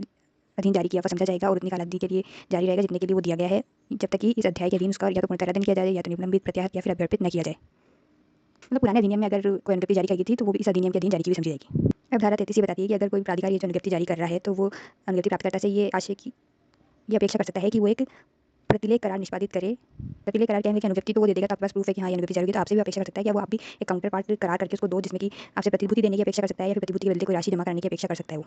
तो एक एग्रीमेंट बनाओ और उसमें जो वो प्रतिभूति मांग रहा है वो दो या फिर प्रतिभूति के बदले कोई राशि मांग रहा है तो वो भी मांग सकता है वो। अब धारा 34 में बताया हुआ है कि राज्य सरकार जो नियम बनाए उनके अधीन रहते हुए जो प्राधिकारी अनुज्ञप्ति जारी कर रहा है ना उसको रद्द या निलंबित कर सकेगा। जो आगे वाली कंडीशन है ना उनमें से किसी एक में रद्द मतलब या तो पूरी कैंसिल कर दिया, निलंबित करके कुछ टाइम के लिए उसको निलंबित करना। तो पहला तो है कि प्राधिकारी की अनुज्ञा के बिना अगर वो धारक उस अनुज्ञप्ति को हस्तांतरित कर दे या फिर पट्टे पे दे दे। दूसरा है कि वो धारक उसका शुल्क या फीस अदा नहीं करे। तीसरा है कि वो धारक उसका सेवक या उसकी ओर से अव्यक्त या विवक्षित रूप से कार्य करने वाला कोई भी व्यक्ति उस अनुज्ञप्ति की शर्तों निबंधनों को भंग कर दे। चौथा है कि या तो वो इस अधिनियम के अधीन या फिर राजस्व से संबंधित और किसी अधिनियम के अधीन कोई अपराध करे या फिर कोई संज्ञेय या अजमानती अपराध करे या फिर स्वापक औषधि और मानव प्रभावी पदार्थ अधिनियम 1985 के अधीन कोई अपराध करे, वाणिज्यिक चिन्ह से संबंधित कोई अपराध करे या फिर दंड संहिता की धारा 482 से 489 482 से 489 तक में कोई अपराध कर दे और उसका सिद्ध दोष हो जाए। पांचवा आधार है कि कोई अनन्य विशेषाधिकार के प्राप्तकर्ता के आवेदन पर कोई अनुज्ञा पत्र पास दिया गया था तो वो प्राप्तकर्ता जो है वो लिखित में इसकी अपेक्षा कर सकता है कि इसको रद्द या निलंबित कर दिया जाए। अब छठा है कि कोई अनुज्ञा पत्र पास इसी शर्त पर जारी किया गया था कि वो इच्छा पर चाहे तो रद्दकरण या फिर निलंबित किया जा सकेगा। तो इच्छा पर मतलब कि प्राधिकारी चाहे तो उसको रद्द या फिर निलंबित कर सकेगा, ऐसी कंडीशन अगर उसमें डाली हुई थी तो उसको किया जा सकेगा रद्द। उधार 2 ये बताती है कि उधार 1 के अधीन कोई भी अनुज्ञा पत्र पास अगर जारी किया गया था और वह रद्द कर दिया जाता है तो जो प्राधिकारी जिसने जारी किया था ना वो ऐसी किसी अन्य अनुज्ञा पत्र पास को भी रद्द कर सकेगा जो कि इसी अधिनियम में या फिर आबकारी राज्य से संबंधित किसी अन्य अधिनियम में या फिर स्वापक औषधि या मानव प्रभावी पदार्थ अधिनियम 1985 के अधीन कोई भी और अनुज्ञप्ति जारी की थी तो उसको भी रद्द कर देगा। तो यहाँ कर सकेगा है। उधार 3 में बताया है कि इस धारा के अधीन कोई भी रद्दकरण या फिर निलंबन होता है तो उसके लिए जो धारक है ना तो किसी मुआवजे का अधिकारी होगा और ना कि उसने अगर कोई फीस या फिर निक्षेप अदा कर दिया है तो उसके प्रतिदाय का भी हकदार वो नहीं होगा। अब धारा 35 में बताया है कि धारा 34 के आधारों से भिन्न किसी कारण से अगर कोई अनुज्ञा पत्र के पास रद्द करना है तो प्राधिकारी कैसे उसको रद्द कर सकेगा। अगर वो उसके लिए उसको 15 दिन के लिए संदेह फीस के बराबर की रकम को उसको लौटाना पड़ेगा और इसको लौटाने के बाद या तो वो उस अनुज्ञप्ति को 15 दिन के नोटिस के बाद रद्द कर सकेगा या तो बिना तत्काल भी रद्द कर सकेगा। तो उधार 2 में बताया हुआ है कि अगर ऐसे इस धारा में कोई अनुज्ञप्ति रद्द कर दी जाती है तो अनुज्ञप्तिधारी ने अगर कोई अनुज्ञा अगाऊ फीस मतलब एडवांस में कोई फीस दे दिया या फिर कोई निक्षेप कर रखा है, निक्षेप में भी कुछ एडवांस मनी उसने डिपॉजिट कर रखी है तो वो उसको वापस लौटाई जाएगी राज्य सरकार को कोई दे रकम को काटने के बाद। धारा 3 में बताया हुआ है कि धारा 1 के खंड ख में क्या बताया हुआ है कि बिना नोटिस के अगर उसका अनुज्ञा पत्र तत्काल रद्द किया जा रहा है तो अनुज्ञप्तिधारी को क्या उसको अगर आबकारी आयुक्त कोई धन मुआवजे की राशि तय कर दे तो वो भी दिलाई जाएगी। और ये मुआवजे की राशि जो है वो 15 दिन का जो फीस लौटाना और वो अगाऊ फीस मिली एडवांस में फीस या कोई निक्षेप उसका लौटाना था उससे अतिरिक्त होगा ये मुआवजा। धारा 36 में बताया हुआ है कि कोई भी खुदरा विक्रय की अनुज्ञप्ति प्राप्त करता है तो वो उसको कैसे अभ्यर्पित कर सकेगा। तो उसको पहले तो 1 माह की लिखित सूचना आबकारी आयुक्त को देनी होगी और संपूर्ण अवधि जिसके लिए वो अनुज्ञप्ति चलती ना उसके लिए जो भी फीस थी उसको संदाय करना होगा उसका। और इस लिखित सूचना में जो 1 माह से उसके अवधि पूरी हो जाएगी ना तब से वो अनुज्ञप्ति का अभ्यर्पित कर सकेगा। तो अगर आपको कोई सरेंडर करना है तो 1 महीने पहले ही आपको एक लिखित सूचना देनी है, फिर जो अनुज्ञप्ति जब तक जारी रहती है जब तक फीस को अदा करना पड़ेगा और फिर 1 महीने बाद आपका जो अनुज्ञप्ति है वो सरेंडर हो जाएगी। लेकिन परंतु मैं बताया है कि अगर आयुक्त को ये समाधान हो जाता है कि अभ्यर्पण का कोई पर्याप्त कारण है तो वो ऐसी जो संदाय है ना राशि का संदाय को या तो पूरी छूट देते या फिर किसी बाकी छूट दे सकेगा। स्पष्टीकरण में ये बताया कि अनुज्ञप्ति का धारक कौन होगा इसके अंदर इंक्लूड किया जाएगा जो अगर किसी व्यक्ति ने अनुज्ञप्ति के लिए निविदा या बोली स्वीकार की जा चुकी है तो वो भी अनुज्ञप्ति धारक ही माना जाएगा भले उसने अनुज्ञप्ति वास्तव में प्राप्त ना की हो। तो किसी व्यक्ति ने अनुज्ञप्ति जारी होने की निविदा या बोली में भाग लिया और उसकी जो निविदा बोली थी वो स्वीकार कर ली गई तो अब वो भी धारक माना जाएगा। अब धारा 37 में बताया हुआ है कि अगर आपकी कोई अनुज्ञप्ति उसका नवीकरण नहीं किया जा रहा है तो आप उसके लिए दावा नहीं कर सकते नवीकरण कराने के लिए। और इसके साथ ही अगर आपकी कोई अनुज्ञप्ति को परिवर्तित कर दिया जाता है या फिर नवीनीकरण नहीं किया जाता तो उसके लिए मुआवजे के लिए भी आप दावा नहीं कर पाओगे। धारा 38 में बताया हुआ है कि अगर आपकी अनुज्ञप्ति है उसको जारी करने से पहले कोई भी कार्यवाही में तकनीकी त्रुटि या अनियमितता लोप रह जाता है तो उसके कारण वो अनुज्ञप्ति अविधि मान्य नहीं होगी। और धारा 2 में बताया हुआ है कि कौन सी तकनीकी त्रुटि अनियमितता लोप है इस विषय में आबकारी आयुक्त का जो निर्णय होगा ना वही अंतिम होगा। अध्याय 7 में साधारण उपबंध किए हुए हैं। अब धारा 39 में कहा हुआ है सेक्शन 39 में माप बाट और परीक्षण के औजार रखने के लिए आबद्ध है वो व्यक्ति जो इस अधिनियम के अधीन अनुज्ञप्ति प्राप्त है किसी आबकारी की वस्तु के विनिर्माण और विक्रय के लिए। तो पहला तो वो स्वयं से माप बाट और औजार प्राप्त करेगा जो कि आबकारी आयुक्त विहित करे उसकी अच्छी दिशा में रखेगा। और दूसरा है कि जब भी कोई आबकारी अधिकारी अपेक्षा करेगा तो वो किसी भी समय अपने कब्जे के किसी भी आबकारी की वस्तु को ऐसी रीति से माप करेगा, वजन करेगा और परीक्षण करने के लिए आबद्ध होगा। तो जो आयुक्त विहित कर दे वो माप बाट और परीक्षण के औजार उसको रखने भी है, मेंटेन भी करने हैं। और जब कोई सशक्त अधिकारी उससे अपेक्षा करे तब उसके कब्जे में जो भी आबकारी की वस्तु है उसका माप, वजन और परीक्षण भी वो करेगा। अब धारा 40 में बताया हुआ है कि आबकारी राजस्व की वसूली कैसे की जाएगी। तो कोई भी व्यक्ति है जिसने कि आबकारी राजस्व से संबंधित कोई भी संविदा की है तो उस संविदा के अंदर राज्य सरकार को देश समस्त रकम को शामिल करते हुए आबकारी राजस्व की वसूली जो है उस व्यक्ति से या फिर उसके प्रतिभूत से ऐसे वसूल की जा सकेगी जैसे कि वो भू राजस्व का बकाया है या फिर उस समय प्रवर्त किसी विधि के दिन लोक मांग की वसूली की तरह उसको वसूल किया जा सकेगा। और अगर जो दायी व्यक्ति है वो ऐसी रकम के संदाय में व्यतिक्रम करता है तो आयुक्त या फिर सशक्त कोई भी अधिकारी उसको जो अधिकार प्रदान किया गया है उसको संप्रहत घोषित कर देंगे। तो जो भी अनुज्ञप्ति उसको दी हुई है उस संविदा के अधीन उसको संपहरण कर दिया जाएगा और उसका पुनः विक्रय कर देंगे। और उससे कोई भी जोखिम या हानि अगर व्यतिक्रमी को होती है तो उसका जिम्मेदार वो खुद ही होगा। और मान लो कि धारक ने अपने अधिकार को किसी को पट्टे पे देखा था या फिर समुद्देशित किया हुआ था, तो उन व्यक्तियों से भी आयुक्त या फिर सशक्त अधिकारी व्यतिक्रमी को दिए किसी भी धन को राजस्व के रूप में वसूल कर सकेंगे। क्योंकि ये पट्टेदार या फिर समुद्देशी जो व्यतिक्रमी को धन देते उसको देने के लिए जिम्मेदार है, उसकी वसूली आयुक्त या फिर सशक्त अधिकारी कर लेंगे राजस्व के रूप में वसूली की तरह। परंतु मैं बताया है कि धारा 24 में जो अनन्य विशेषाधिकार अगर किसी को दिया जाता है अनुज्ञप्ति के रूप में, तो फिर ऐसे अनुज्ञप्ति देने वाले प्राधिकारी की मंजूरी के बिना उस अनुज्ञप्ति का संपादन या फिर पुनर्विक्रय नहीं किया जाएगा। एक परंतु और है कि अगर इस अधिनियम में जो वसूली योग्य राशि है वो उस व्यतिक्रमी की संपत्ति पर प्रथम प्रभाव होगी, मतलब कि उसकी संपत्ति में से पहले उसको इस राशि को वसूल किया जा सकेगा, भले ही किसी विधि में कोई भी प्रतिकूल बात क्यों न भी हो। धारा 40 का जो है वसूली की एक विशेष रीति बताती है कि 40 में तो जो है वो है व्यवस्था, एक और रीति बताई हुई है जिसमें आपकी संविदा में या फिर विधि में कुछ और प्रतिकूल बात होते हुए भी जिला आबकारी जो है वो किसी भी समय या फिर समय पर लिखित नोटिस देगा किसी व्यक्ति को, लेकिन उसकी एक प्रति व्यतिक्रमी को भी देनी पड़ेगी। तो वो किस व्यक्ति को एक नोटिस देगा कि जिसे कोई रकम व्यतिक्रमी को देनी है या फिर दे हो जाए। तो ये 40 का क्या है, गार्निशी ऑर्डर, मतलब कि जैसे कि सीपीसी में गार्निशी को ऑर्डर दिया जाता है ना कि उसको जो भी जितनी रानी को पैसे चुकाने हैं वो कोर्ट में जमा करा दे, वैसे ही यहाँ पे भी जिला आबकारी अधिकारी एक व्यक्ति को जिसको कि व्यतिक्रमी को कोई पैसे देने हैं तो उसको एक नोटिस देगा कि वो जो पैसे व्यतिक्रमी को देने हैं वो आबकारी अधिकारी को जमा करा दे। और इस नोटिस की एक प्रति व्यतिक्रमी को भी अधिकारी देगा, जिसका पता आबकारी अधिकारी को जो ज्ञात हो, व्यतिक्रमी का अंतिम पता, उस पर ये नोटिस की एक प्रति उसको भेजेगा। तो एक तो व्यक्ति वो जो कि जिसको धन दे है व्यतिक्रमी को, और एक ऐसा व्यक्ति जो कि उस व्यतिक्रमी के मध्य कोई धन धारित करता है या फिर धारित करे, तो इन दोनों को इतने धन का जो कि व्यतिक्रमी द्वारा शोध्य है, या तो मान लो कि वो रकम जो है उनको देनी है व्यतिक्रमी को वो उसके बराबर ही है, या फिर जो शोध्य रकम है उससे कम है, तो संपूर्ण धन का सरकारी खजाने में या फिर राज्य सरकार की ओर से प्राधिकृत किसी बैंक में नोटिस में जो रीति बताई हुई है, या तो तत्काल या उसके शोध्य होने पर निर्धारित किए जाने पर विनिर्दिष्ट समय पर। अब वो विनिर्दिष्ट समय क्या होगा, वो जो कि वो शोध्य होने या फिर धारित होने के पूर्व का नहीं हो सकता है, कि मान लो उसको चुकाना ही की डेट ही आगे की है तो आपको अभी के अभी शोध्य करने के लिए नहीं बोल सकते उसको, जबकि उसकी ड्यू नहीं हो जाता तब तक वो अमाउंट, तब तक उसके बाद की डेट दी जाएगी और ऐसे संदाय करने की अपेक्षा कर सकेगा। स्पष्टीकरण में ये बताया हुआ है कि व्यतिक्रमी कौन होगा। तो आबकारी राजस्व या आबकारी राजस्व से संबंधित किसी संविदा के मध्य कोई भी धन जो राज्य सरकार को दे हो, उसके लिए दायी जो व्यक्ति है वो जो नियत तारीख पर उस धन का संदाय नहीं करे तो वो व्यतिक्रमी हो जाएगा, उसके साथ साथ उसका प्रतिभू भी व्यतिक्रमी कहलाएगा। उदाहरण 2 में बताया हुआ है कि जो अधिकारी नोटिस देगा ना उसको संशोधित या फिर प्रतिसंहत की वापस भी ले सकता है, और उस नोटिस में जो समय दिया हुआ है ना उसको 3 मास के लिए बढ़ा भी सकता है। पैसों के संदाय के लिए उसको समय दिया हुआ है उस व्यक्ति को, उसको 3 महीनों के लिए बढ़ा भी सकता है। अब उदाहरण 3 में बताया हुआ है कि उदाहरण 1 के अधीन अगर कोई भी व्यक्ति व्यतिक्रमी के बिहाफ पे कोई भी धन संदाय कर देता है, तो वो उस संदाय के लिए उसको जो भी खजाना रसीद या फिर बैंक चालान मिलेगा ना, तो वो उसके दायित्व से उस रकम की सीमा तक अच्छी तरीके से पर्याप्त उन्मोचित समझा जाएगा। मतलब कि अब व्यतिक्रमी जाके उस पर बाद नहीं ला पाएगा कि तू मेरे को भी ये पैसे दे, तूने उनको क्यों दे दिए, उसके पास ये रसीद या चालान है तो मतलब उसका उन्मोचन हो गया उसके दायित्व से। उदाहरण 4 में बताया हुआ है कि कोई व्यक्ति जो उदाहरण 1 के दिन उन्मोचित हो रहा है ना, वो उन्मोचित दायित्व की सीमा या मांग की रकम इनमें से जो भी कम हो। इसका मतलब क्या है, मान लो सरकार को व्यतिक्रमी से 200 रुपये लेने थे और वो जो तीसरा व्यक्ति उसका दायित्व तो सिर्फ 100 रुपये देने का था व्यतिक्रमी को, तो उसकी सीमा 100 रुपये तक ही थी, तो उसका उन्मोचन का दायित्व की रकम कितनी कम है ना, वो 100 रुपये के लिए। या फिर मान लो कि उस व्यक्ति को व्यतिक्रमी को 200 रुपये चुकाने थे, लेकिन सरकार की मांग कितनी थी व्यतिक्रमी से सिर्फ 100 रुपये, तो 100 रुपये देगा सरकार को, तो उस मांग तक जो भी इन दोनों में से कम हो उसके लिए व्यक्तिगत रूप से राज्य सरकार के प्रति उत्तरदायी होगा। मतलब कि अब वो तो उन्मोचित हो गया, नोटिस मिला उसको तो अब व्यतिक्रमी के प्रति, लेकिन अब उसकी भी जिम्मेदारी है व्यक्तिगत रूप से कि वो सरकार को पैसे जमा कराए। अब उदाहरण 5 बताती है कि मान लो कि वो जो व्यक्ति जिसको धारा एक के दिन नोटिस दिया गया है, वो जिला आबकारी अधिकारी को साबित कर देता है कि वो व्यतिक्रमी के लिए किसी भी तरीके का दे धन उसको नहीं है, या फिर वो व्यतिक्रमी की ओर से कोई भी धन धारण नहीं करता है, तो अब जिला आबकारी अधिकारी उसको उस रकम की संदाई के लिए अपेक्षा नहीं कर सकेगा। जैसे मैं तीसरा पक्षकार हूँ और मेरे को आबकारी अधिकारी ने नोटिस दे दिया कि आपको व्यतिक्रमी को इतने रुपये चुकाने थे या फिर आपके पास उसके इतने रुपये पड़े हैं तो आप दो, तब मैं साबित कर देती हूँ कि मेरे पास ऐसे कोई भी धन नहीं है, उसको मेरे को कुछ भी नहीं चुकाना है, तो अब वो मेरे को बाध्य नहीं कर पाएगा कि मैं वो धन चुकाऊँ। अब उदाहरण 6 में बस ये बताया हुआ है कि जो इस बकायों की वसूली के लिए जो भी उपबंध बताए हुए हैं उस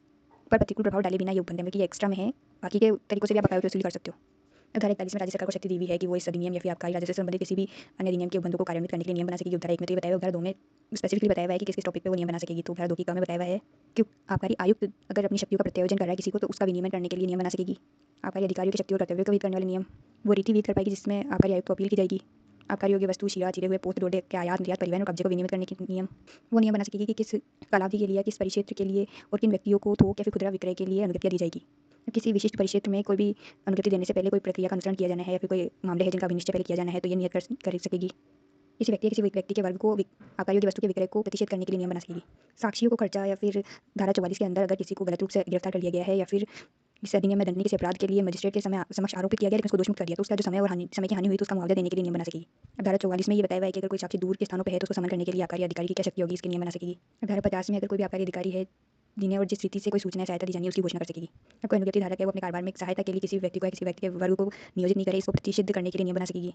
कोई भी अनुज्ञप्ति प्राप्त परिसर है उसके पास कोई भी मतता ना करे, जुआ ना खेले, विचखल आचरण ना करे, मतलब डिसऑर्डरली कंडक्ट ना करे, या उस परिसर में कोई भी दुष्चरित्र व्यक्ति ना तो मिले ना तो रहे, इसको निवारित करने के लिए नियम बना सकेगी। अब मुखबिरों या सरकारी कर्मचारी को पुरस्कार मिलने मंजूर करने और वितरण करने के नियम। मुखबिर कौन होता है, जो कि सूचनाएं देता है। अब मान लो कि कोई भी आबकारी योग्य वस्तु से संबंधित कुछ भी अपराध हो रहा है, कुछ भी गलत चीज़ें हो रही है, तो उसका कोई सूचना देने वाला है तो उसे मुखबिर को पुरस्कार देने के लिए नियम बना सकेगी।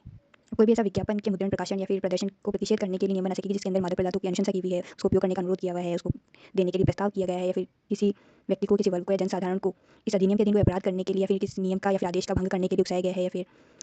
किसी पास अनुज्ञा पत्र या फिर अनुज्ञप्ति के निबंधनों को भंग करने के लिए उकसाया गया है, तो ऐसे विज्ञापनों का प्रतिषेध कर सकेगी। अब राज्य के बाहर कोई भी ऐसा समाचार पत्र, पुस्तक, पर्चे, पुस्तिका है जो कि मुद्रित प्रकाशित की जा रही है, तो उसका राज्य के भीतर परिचालन, वितरण या विक्रय को प्रतिषेध कर सकेगी राज्य सरकार, जो कि उसके अंदर ऐसा कंटेंट है जो कि पिछली वाली खंड में बताया हुआ है, खंड ढ में जो बताए हुए हैं वो कंटेंट अगर उसमें है तो उसका प्रतिषेध कर सकेगी राज्य में उसका विक्रय, वितरण, परिचालन। कोई भी ऐसा समाचार पत्र, पुस्तक, पर्चे, पुस्तिका है जिसके अंदर मादक पदार्थों की अनुशंसा की हुई है, उसका प्रयोग करने का अनुरोध किया गया है, उसको देने का प्रस्ताव किया गया है, और कोई भी विज्ञापन वाली सामग्री है तो उसको संप्रहत घोषित कर सकेगी, चाहे वो कहीं पर भी मुद्रित हो या कहीं पर भी प्रकाशित हो। वो उदाहरण 3 में बताया हुआ है कि नियम बनाने की जो भी शक्ति है ना, उसका पूर्व शर्त है कि उसका पूर्व में प्रकाशन होगा। इसके परंतु में बताया हुआ है कि अगर किसी नियम को तुरंत प्रवर्त कराना है तो ये पूर्व प्रकाशन के बिना भी किया जा सकता है। अब धारा 42 में आबकारी आयुक्त के नियम बनाने की शक्तियाँ दी हुई है। अब वो किस पे नियम बना सकेगा?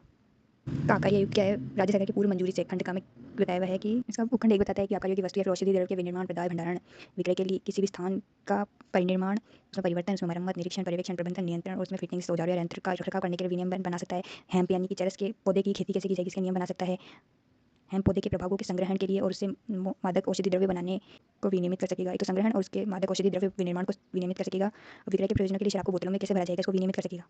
खंड में बताया हुआ है कि कोई भी भंडारगृह में कोई भी आबकारी योग्य वस्तु कैसे जमा कराई जाएगी और उक्त भंडारगृह में से या फिर आसवनी में से या घट भट्टे में से मध्य निर्माणशाला में से उसको हटाया कैसे जाएगा उसको विनियमित कर सकेगा। किसी अनुज्ञप्ति, अनुज्ञा पत्र या फिर पास या फिर आबकारी योग्य वस्तु के संग्रहण के लिए संबंध में कोई फीस की स्केल क्या होगी, उस फीस को नियत करने की रीति क्या होगी, ये विहित कर सकेगा। स्पष्टीकरण में बताया हुआ है कि ये फीस जो है विभिन्न क्षेत्रों और विभिन्न वर्गों के लिए अलग दरों से हो सकती है। खंड में बताया हुआ है कि शुल्क फीस के संदाय का समय, स्थान और रीति विनियमित कर सकेगा। खंड में बताया हुआ है कि कोई भी अनुज्ञप्ति, अनुज्ञा पत्र या फिर पास दिया जा रहा है तो नीचे दिए हुए मामलों के संबंध में शर्तें या फिर बंद करने के लिए नियम बना सकेगा। पहला मामला क्या है कि किसी भी आबकारी योग्य वस्तु के साथ कोई भी हानिकारी या फिर आपत्तिजनक समझे होने जाने वाले कोई पदार्थ का सम्मिश्रण पर प्रतिषेध कर सकेगा। कोई भी अनुज्ञप्ति प्राप्त विनिर्माता या फिर विक्रेता है जो कि शराब की तेजी में कमी करना चाह रहा है तो उसका विनियमन कर सकेगा या फिर उसको प्रतिषेध कर सकेगा। मतलब कि कोई भी जो स्टैंडर्ड है जो शराब का उसको डाइल्यूट नहीं करने देगा या फिर उसको डाइल्यूशन को प्रतिषेध कर सकेगा। किसी आबकारी योग्य वस्तु की तेजी, कीमत या मात्रा को नियत करना और ये नियत करना कि जिससे अधिक या फिर कम ना तो उस व्यक्ति इस वस्तु का विक्रय किया जाएगा, ना तो प्रदाय किया जाएगा और ना ही कब्जे में रखी जाएगी। इसके साथ ही वो मात्रा निश्चित कर सकेगा कि जितनी विकृतिकृत स्पिरिट कब्जे में रखी जा सकेगी। विकृतिकृत स्पिरिट क्या होती है? जो कि मानव उपभोग के योग्य नहीं रह जाती, तो उसकी मात्रा निश्चित करेगा जिससे कि अधिक वो स्पिरिट ना रखी जाए कब्जे में। और आबकारी योग्य वस्तु की किस्म का मानक भी कर सकेगा। चौथा है नकद के सिवाय विक्रय पर प्रतिषेध लगा सकेगा। वो दिन या घंटे नियत कर सकेगा जबकि परिसर खुले रहेंगे या फिर बंद रहेंगे या फिर विशेष अवसरों पर बंद रहने के लिए नियम बना सकेगा। अब परिसरों का स्वरूप नियत कर सकेगा कि जिसमें आबकारी योग्य वस्तु विक्रय की जा रही है या फिर उस परिसरों पर लगाए जाने वाले नोटिस को भी कर सकेगा कि कौन-कौन से नोटिस वहाँ लगाए जाने हैं। अब अनुज्ञप्तिधारी योजना कौन सी लिखा है और कौन सी रणनियाँ रखी जाएगी, किस स्वरूप में रखी जाएगी, ये नियत कर सकेगा। अनुज्ञप्तियों का हस्तांतरण का विनियमन कर सकेगा, किस तरीके से उसको ट्रांसफर किया जा सकता है। खंड 4 में बताया हुआ है कि किस तरीके से स्पिरिट को विकृतिकृत किया जा सकेगा। तो पहले में बताया हुआ है कि पदार्थ और प्रक्रिया घोषित कर सकेगा कि जिससे कि भारत में निर्मित स्पिरिट को विकृतिकृत किया जा सकेगा। और दूसरे में बताया हुआ है कि अपेक्षा कर सकेगा कि ये जो विकृतिकृत किया जा रहा है ना, ये कि आबकारी अधिकारी के पर्यवेक्षण में किया जाए और वो नियम बना सकेगा कि किससे अभिनिश्चय होगा कि वो जो स्पिरिट है वो विकृतिकृत हो गई है या फिर नहीं हुई है। खंड 6 में बताया हुआ है कि अगर कोई उपयोग के लिए अनुपयुक्त होने वाली आबकारी की वस्तु को नष्ट करना और उसका वयन करने के लिए वयन कैसे किया जाएगा उसका नियम बना सकेगा। खंड 6 में बताया हुआ है कि अगर कोई वस्तु अधिकृत की जाती है तो उसका वयन कैसे होगा। और 6 में बताया हुआ है कि किसी प्रकार के कच्चे माल से आबकारी योग्य वस्तु का उत्पादन कैसे होगा उसके नियम बना सकेगा। अब ये जो है राजस्थान फाइनेंस एक्ट 2014 से जोड़ा गया। अब अध्याय 8 में बताया हुआ है कि अधिकारियों की शक्तियाँ और कर्तव्य क्या होंगे। धारा 43 में बताया हुआ है कि आबकारी आयुक्त या फिर वो आबकारी अधिकारी जो कि उस पद से कम का नियुक्त जो राज्य सरकार विहित करे, मतलब कि राज्य सरकार बताएगी कि इस पद के आबकारी अधिकारी को ये सब शक्तियाँ होंगी, उससे पद से नीचे का कोई अधिकारी इन सबको यूज़ नहीं कर पाएगा। तो इनको क्या क्या शक्तियाँ होंगी? पहली तो होगी किसी भी ऐसे स्थान में जाकि जहाँ पे अनुज्ञप्ति प्राप्त विनिर्माता ने अनुज्ञप्ति योग्य के आबकारी योग्य वस्तु का विनिर्माण या फिर संग्रह किया हुआ है तो उसमें दिन में या रात में किसी भी समय निरीक्षण के लिए वो प्रवेश कर सकेगा। तो पहला तो विनिर्माण और संग्रह वाली जगह पे, और दूसरा बता रहा है कि जहाँ पे कि अनुज्ञप्ति प्राप्त कर्ता कोई विक्रय करने के लिए स्थान है, जो कोई ऐसा स्थान है जिसमें कि आबकारी योग्य वस्तु इस अधिनियम के दिन अनुज्ञप्ति के धारक द्वारा विक्रय के लिए रखी जाती है, तो उस विक्रय के लिए अनुज्ञात समय के दौरान या फिर किसी अन्य समय पर भी उस स्थान में जहाँ पे जब वो खुला हो तब उसमें प्रवेश कर सकेगा, उसमें निरीक्षण कर सकेगा। और तीसरा क्या कर सकेगा कि उस स्थान पर रखी हुई किसी भी बही, लेखे या रजिस्टर का परीक्षण कर सकेगा, या फिर किसी भी सामग्री, भक्कों, बर्तनों, औजारों, यंत्रों या कोई योग्य वस्तु की परख कर सकेगा, माप कर सकेगा, तोल कर सकेगा। और चौथा है कि मापों, बाटों या परख के उपकरणों में अगर किसी भी तरीके का खोट है तो इसको अभिरहित कर सकेगा। धारा 44 में अन्वेषण की शक्तियाँ दी हुई है। तो उधार एक क्या कहती है कि आबकारी विभाग का ऐसा अधिकारी जो कि ऐसे पद से कम ना हो, जो कि सरकार विहित करे, इस अधिनियम के अधीन दंडनीय किसी भी अपराध का अन्वेषण कर सकेगा और उस क्षेत्र की सीमाओं के भीतर जो उसकी अधिकारिता के अंदर आती है। उधार 2 में बताया हुआ है कि अन्वेषण करने वाला जो अधिकारी है उसको दंड प्रक्रिया संहिता के अध्याय 12 में जो पुलिस अधिकारियों को संज्ञेय मामलों के विषय में अधिकार है ना, वो सारे इस अधिकारी को भी उपलब्ध होंगे। और अगर राज्य सरकार इस अधिकारी को सशक्त कर दे तो वो मजिस्ट्रेट को निर्दिष्ट किए बिना इस अधिनियम के अधीन दंडनीय किसी भी अपराध का अगर उसने अन्वेषण किया है तो उससे संबंधित या फिर अनुमानतः संबंधित किसी व्यक्ति के विरुद्ध आगे कार्यवाही को अपनी इस कारणों का लेखबद्ध करने के बाद रोक सकेगा उसके विरुद्ध। तो पहला तो वो अन्वेषण कर सकेगा और उसको अन्वेषण में पुलिस को जो प्राप्त होती है संज्ञेय मामलों में अधिकार, सारे अधिकार होंगे। और मजिस्ट्रेट को विनिर्दिष्ट किए बिना उस अपराध का जिस व्यक्ति से संबंधित उसने अन्वेषण किया है उस व्यक्ति को के विरुद्ध जो कार्यवाही है उसको रोक सकेगा अपनी इच्छा से, और कारणों को लेखबद्ध करना पड़ेगा उसको इसके लिए। तो धारा 45 में गिरफ्तारी, अभियान और निरोध की शक्तियाँ दी हुई है। तो किस किस को ये शक्ति होगी? आबकारी अधिकारी या फिर पुलिस को नमक या सीमा शुल्क, स्वापक द्रव्य या भू राजस्व विभाग के किसी भी अधिकारी को जिस ऐसे पद से नीचे का नहीं हो जो कि राज्य सरकार विहित करे। और इनके अलावा इस निमित्त सामूहिक रूप से सशक्त किया हुआ कोई भी अन्य व्यक्ति इस अधिनियम के अधीन दंडनीय कोई अपराध या फिर किसी अपराध को करते हुए अगर किसी व्यक्ति को पाता है तो उसको बिना वारंट के वो गिरफ्तार कर सकेगा। और ऐसी कोई आबकारी योग्य वस्तु या अन्य कोई वस्तु जिस अधिनियम के अधीन या फिर आबकारी राजस्व से संबंधित किसी अन्य विधि के अधीन अधिकरणीय हो तो उसको उसके पास विश्वास करने का कारण हो कि उसको तो अभी इसको अभिकृत कर सकेगा, उसको निरुद्ध कर सकेगा। किसी व्यक्ति की या किसी जलयान, बेड़े, गाड़ी, पशु संवेष्टन मतलब की पैकेजिंग, पात्र या आवेष्टन यानी कवरिंग को जिस पर कि उक्त वस्तु के होने का संदेह हो तो उसको निरुद्ध कर सकेगा और तलाशी ले सकेगा। धारा 46 में तलाशी वारंट या फिर गिरफ्तारी वारंट जारी करने की शक्ति है। तो आयुक्त या फिर मजिस्ट्रेट जो इस या सम्यक रूप से सशक्त कोई आबकारी अधिकारी जिसके पास ये विश्वास करने का कारण है कि इस अधिनियम के अधीन कोई अपराध किया गया है तो वो या तो किया जा रहा है या फिर किया गया है या फिर संभाव है कि कोई अपराध होगा, तो ये तीनों क्या कर सकेंगे, किसी स्थान की तलाशी का वारंट जारी कर सकेंगे जिस स्थान में उनके पास विश्वास करने का कारण हो कि आबकारी योग्य कोई वस्तु है या फिर कोई बर्तन, औजार, यंत्र या सामग्री रखी हुई है या छिपाई हुई है जिसके संबंध में उक्त अपराध किया गया है या किया जा रहा है या फिर करने की संभावना है। और साथ में दूसरा क्या कहता है कि गिरफ्तारी, किसी व्यक्ति की गिरफ्तारी का वारंट भी जारी कर सकेंगे जिसके संबंध में उसको विश्वास का कारण है कि उक्त अपराध करने में लगा हुआ व्यक्ति है वो। अब धारा 47 में बताया हुआ है कि कब बिना वारंट के तलाशी ली जा सकेगी। तो जब कोई भी आबकारी अधिकारी है जो कि इस पद से नीचे नहीं, जो कि राज्य सरकार विहित करे, उसके पास विश्वास करने का कारण है कि इस अधिनियम के अधीन दंडनीय कोई अपराध किया गया है, किया जा रहा है, उस करने की संभावना है और उस अपराधी को निकल भागने या फिर अपराध का साक्ष्य छुपाने का अवसर मिले बिना तलाशी का वारंट अभी प्राप्त नहीं किया जा सकता है। मतलब कि अगर तलाशी का वारंट लेने गए ना तो वो अपराधी या तो निकल भागेगा या तो साक्ष्य छुपा देगा, तो वो बिना वारंट के दिन में या रात में किसी भी समय उस स्थान में प्रवेश कर सकेगा और तलाशी ले सकेगा। लेकिन परंतु में बताया हुआ है कि ऐसा प्रवेश करने से पहले उसको अपने विश्वास करने के जो आधार है ना उसको अभिलिखित करना पड़ेगा। उपधारा 2 में बताया हुआ है कि ऐसा आबकारी अधिकारी है तो वो तलाशी ले रहा है स्थान की, तो उसमें अगर कोई चीज़ पाई जाती है जो कि इस अधिनियम के दिन उसका अधिकरण करना आवश्यक है तो उसको अभिलिखित कर सकेगा। और कोई व्यक्ति है जिसका इस अपराध का अपराधी होने की विश्वास उसके पास है तो उसको निरुद्ध कर सकेगा, उसकी तलाशी ले सकेगा, उसको गिरफ्तार कर सकेगा। धारा 28 में बताया हुआ है कि गिरफ्तारी, तलाशी आदि के संबंध में प्रक्रिया कौन सी अपनाई जाएगी। तो सारी गिरफ्तारी, तलाशी और तलाशी के वारंट में गिरफ्तारी किए गए व्यक्ति को पेश किए जाने के संबंध में और अपराध के अन्वेषण के संबंध में सारी प्रक्रिया वही होगी जो दंड प्रक्रिया संहिता 1973 में बताई हुई है और उसका यथावश्यक लागू किया जा सकता है यहाँ पे, तो वैसे ही लागू की जाएगी। परंतु में क्या बताया हुआ है कि लेकिन इस अधिनियम के अधीन दंडनीय किसी अपराध का अन्वेषण जो है ना मजिस्ट्रेट के आगे के बिना किया जा सकेगा। और आबकारी आयुक्त या फिर सशक्त किसी अधिकारी द्वारा धारा 46 में अगर कोई वारंट जारी किया गया है तो उसका निष्पादन कौन कर सकेगा। तो वो अधिकारी जो कि वारंट जारी करने वाला प्राधिकारी इस प्रयोजन के लिए नियुक्त कर दे वो निष्पादन कर सकेगा। अब दूसरा परंतु क्या कहता है कि जब भी कोई अधिकारी गिरफ्तारी, अभिकरण या फिर तलाशी लेता है तो उसको 24 घंटे के अंदर उस गिरफ्तारी या तलाशी या फिर अभिकरण की विशेषज्ञों की संपूर्ण रिपोर्ट अपने पदीय वरिष्ठ को देनी होगी। और अगर धारा 49 के अंदर उसकी जमानत स्वीकार नहीं की गई है तो गिरफ्तार किए हुए व्यक्ति को अभिकृत की हुई वस्तु को विचारण के लिए शीघ्रता से मजिस्ट्रेट के पास ले जाना होगा। तो यहाँ पर कोई टाइम नहीं दिया हुआ कि कितने टाइम में, लेकिन सुविधा अनुसार शीघ्रता से मजिस्ट्रेट के पास ले जाएगा वो। और 24 घंटे में रिपोर्ट उसको किसको करनी है, अपने पदीय वरिष्ठ को करनी है। तीसरे परंतु में बताया गया कि कोई तलाशी है जो कि इसी आधार पर अवैध नहीं हो जाएगी कि वो जो साक्षी था उस तलाशी के टाइम उस परिक्षेत्र का निवासी नहीं था जिस स्थान पर तलाशी ली गई है। अब चौथा परंतु 2007 में जोड़ा गया था इस दंड प्रक्रिया संहिता की धारा 162 के उपबंध इस अधिनियम के अधीन अन्वेषण पर लागू नहीं होगा। 162 में बताया हुआ है ना कि जो पुलिस अधिकारी कोई भी साक्ष्यों की परीक्षा करता है तो वो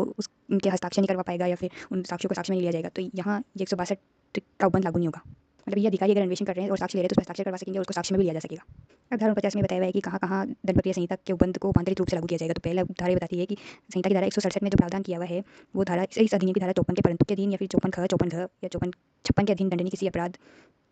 के मामले में रूपांतरित रूप में लागू होंगे। मतलब कि उसकी धारा 2 में जो कहा हुआ है ना कि 60 दिन और 90 दिन, तो उसके प्रति निर्देश का यह ठान लगाया जाएगा कि क्रमशः वो 120 दिन या फिर 180 दिन है। मतलब कि सीआरपीसी की धारा 167 कहती है कि 60 दिन या फिर 90 दिन के अंदर अगर आपका अन्वेषण नहीं हो रहा है तो अभियुक्त को छोड़ना होता है। तो यहाँ जो ये धारा दी हुई है ना 54 घ 56 इन अपराधों में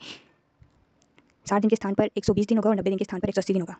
और धारा 2 में बताया हुआ है कि सीआरपीसी की जो धारा 438 है एंटीसिपेटरी बेल से डील करती है वो इस अधिनियम की धारा 54 के परंतु 54 घ और 56 के अधीन दंडनीय अपराध पर लागू नहीं होगी।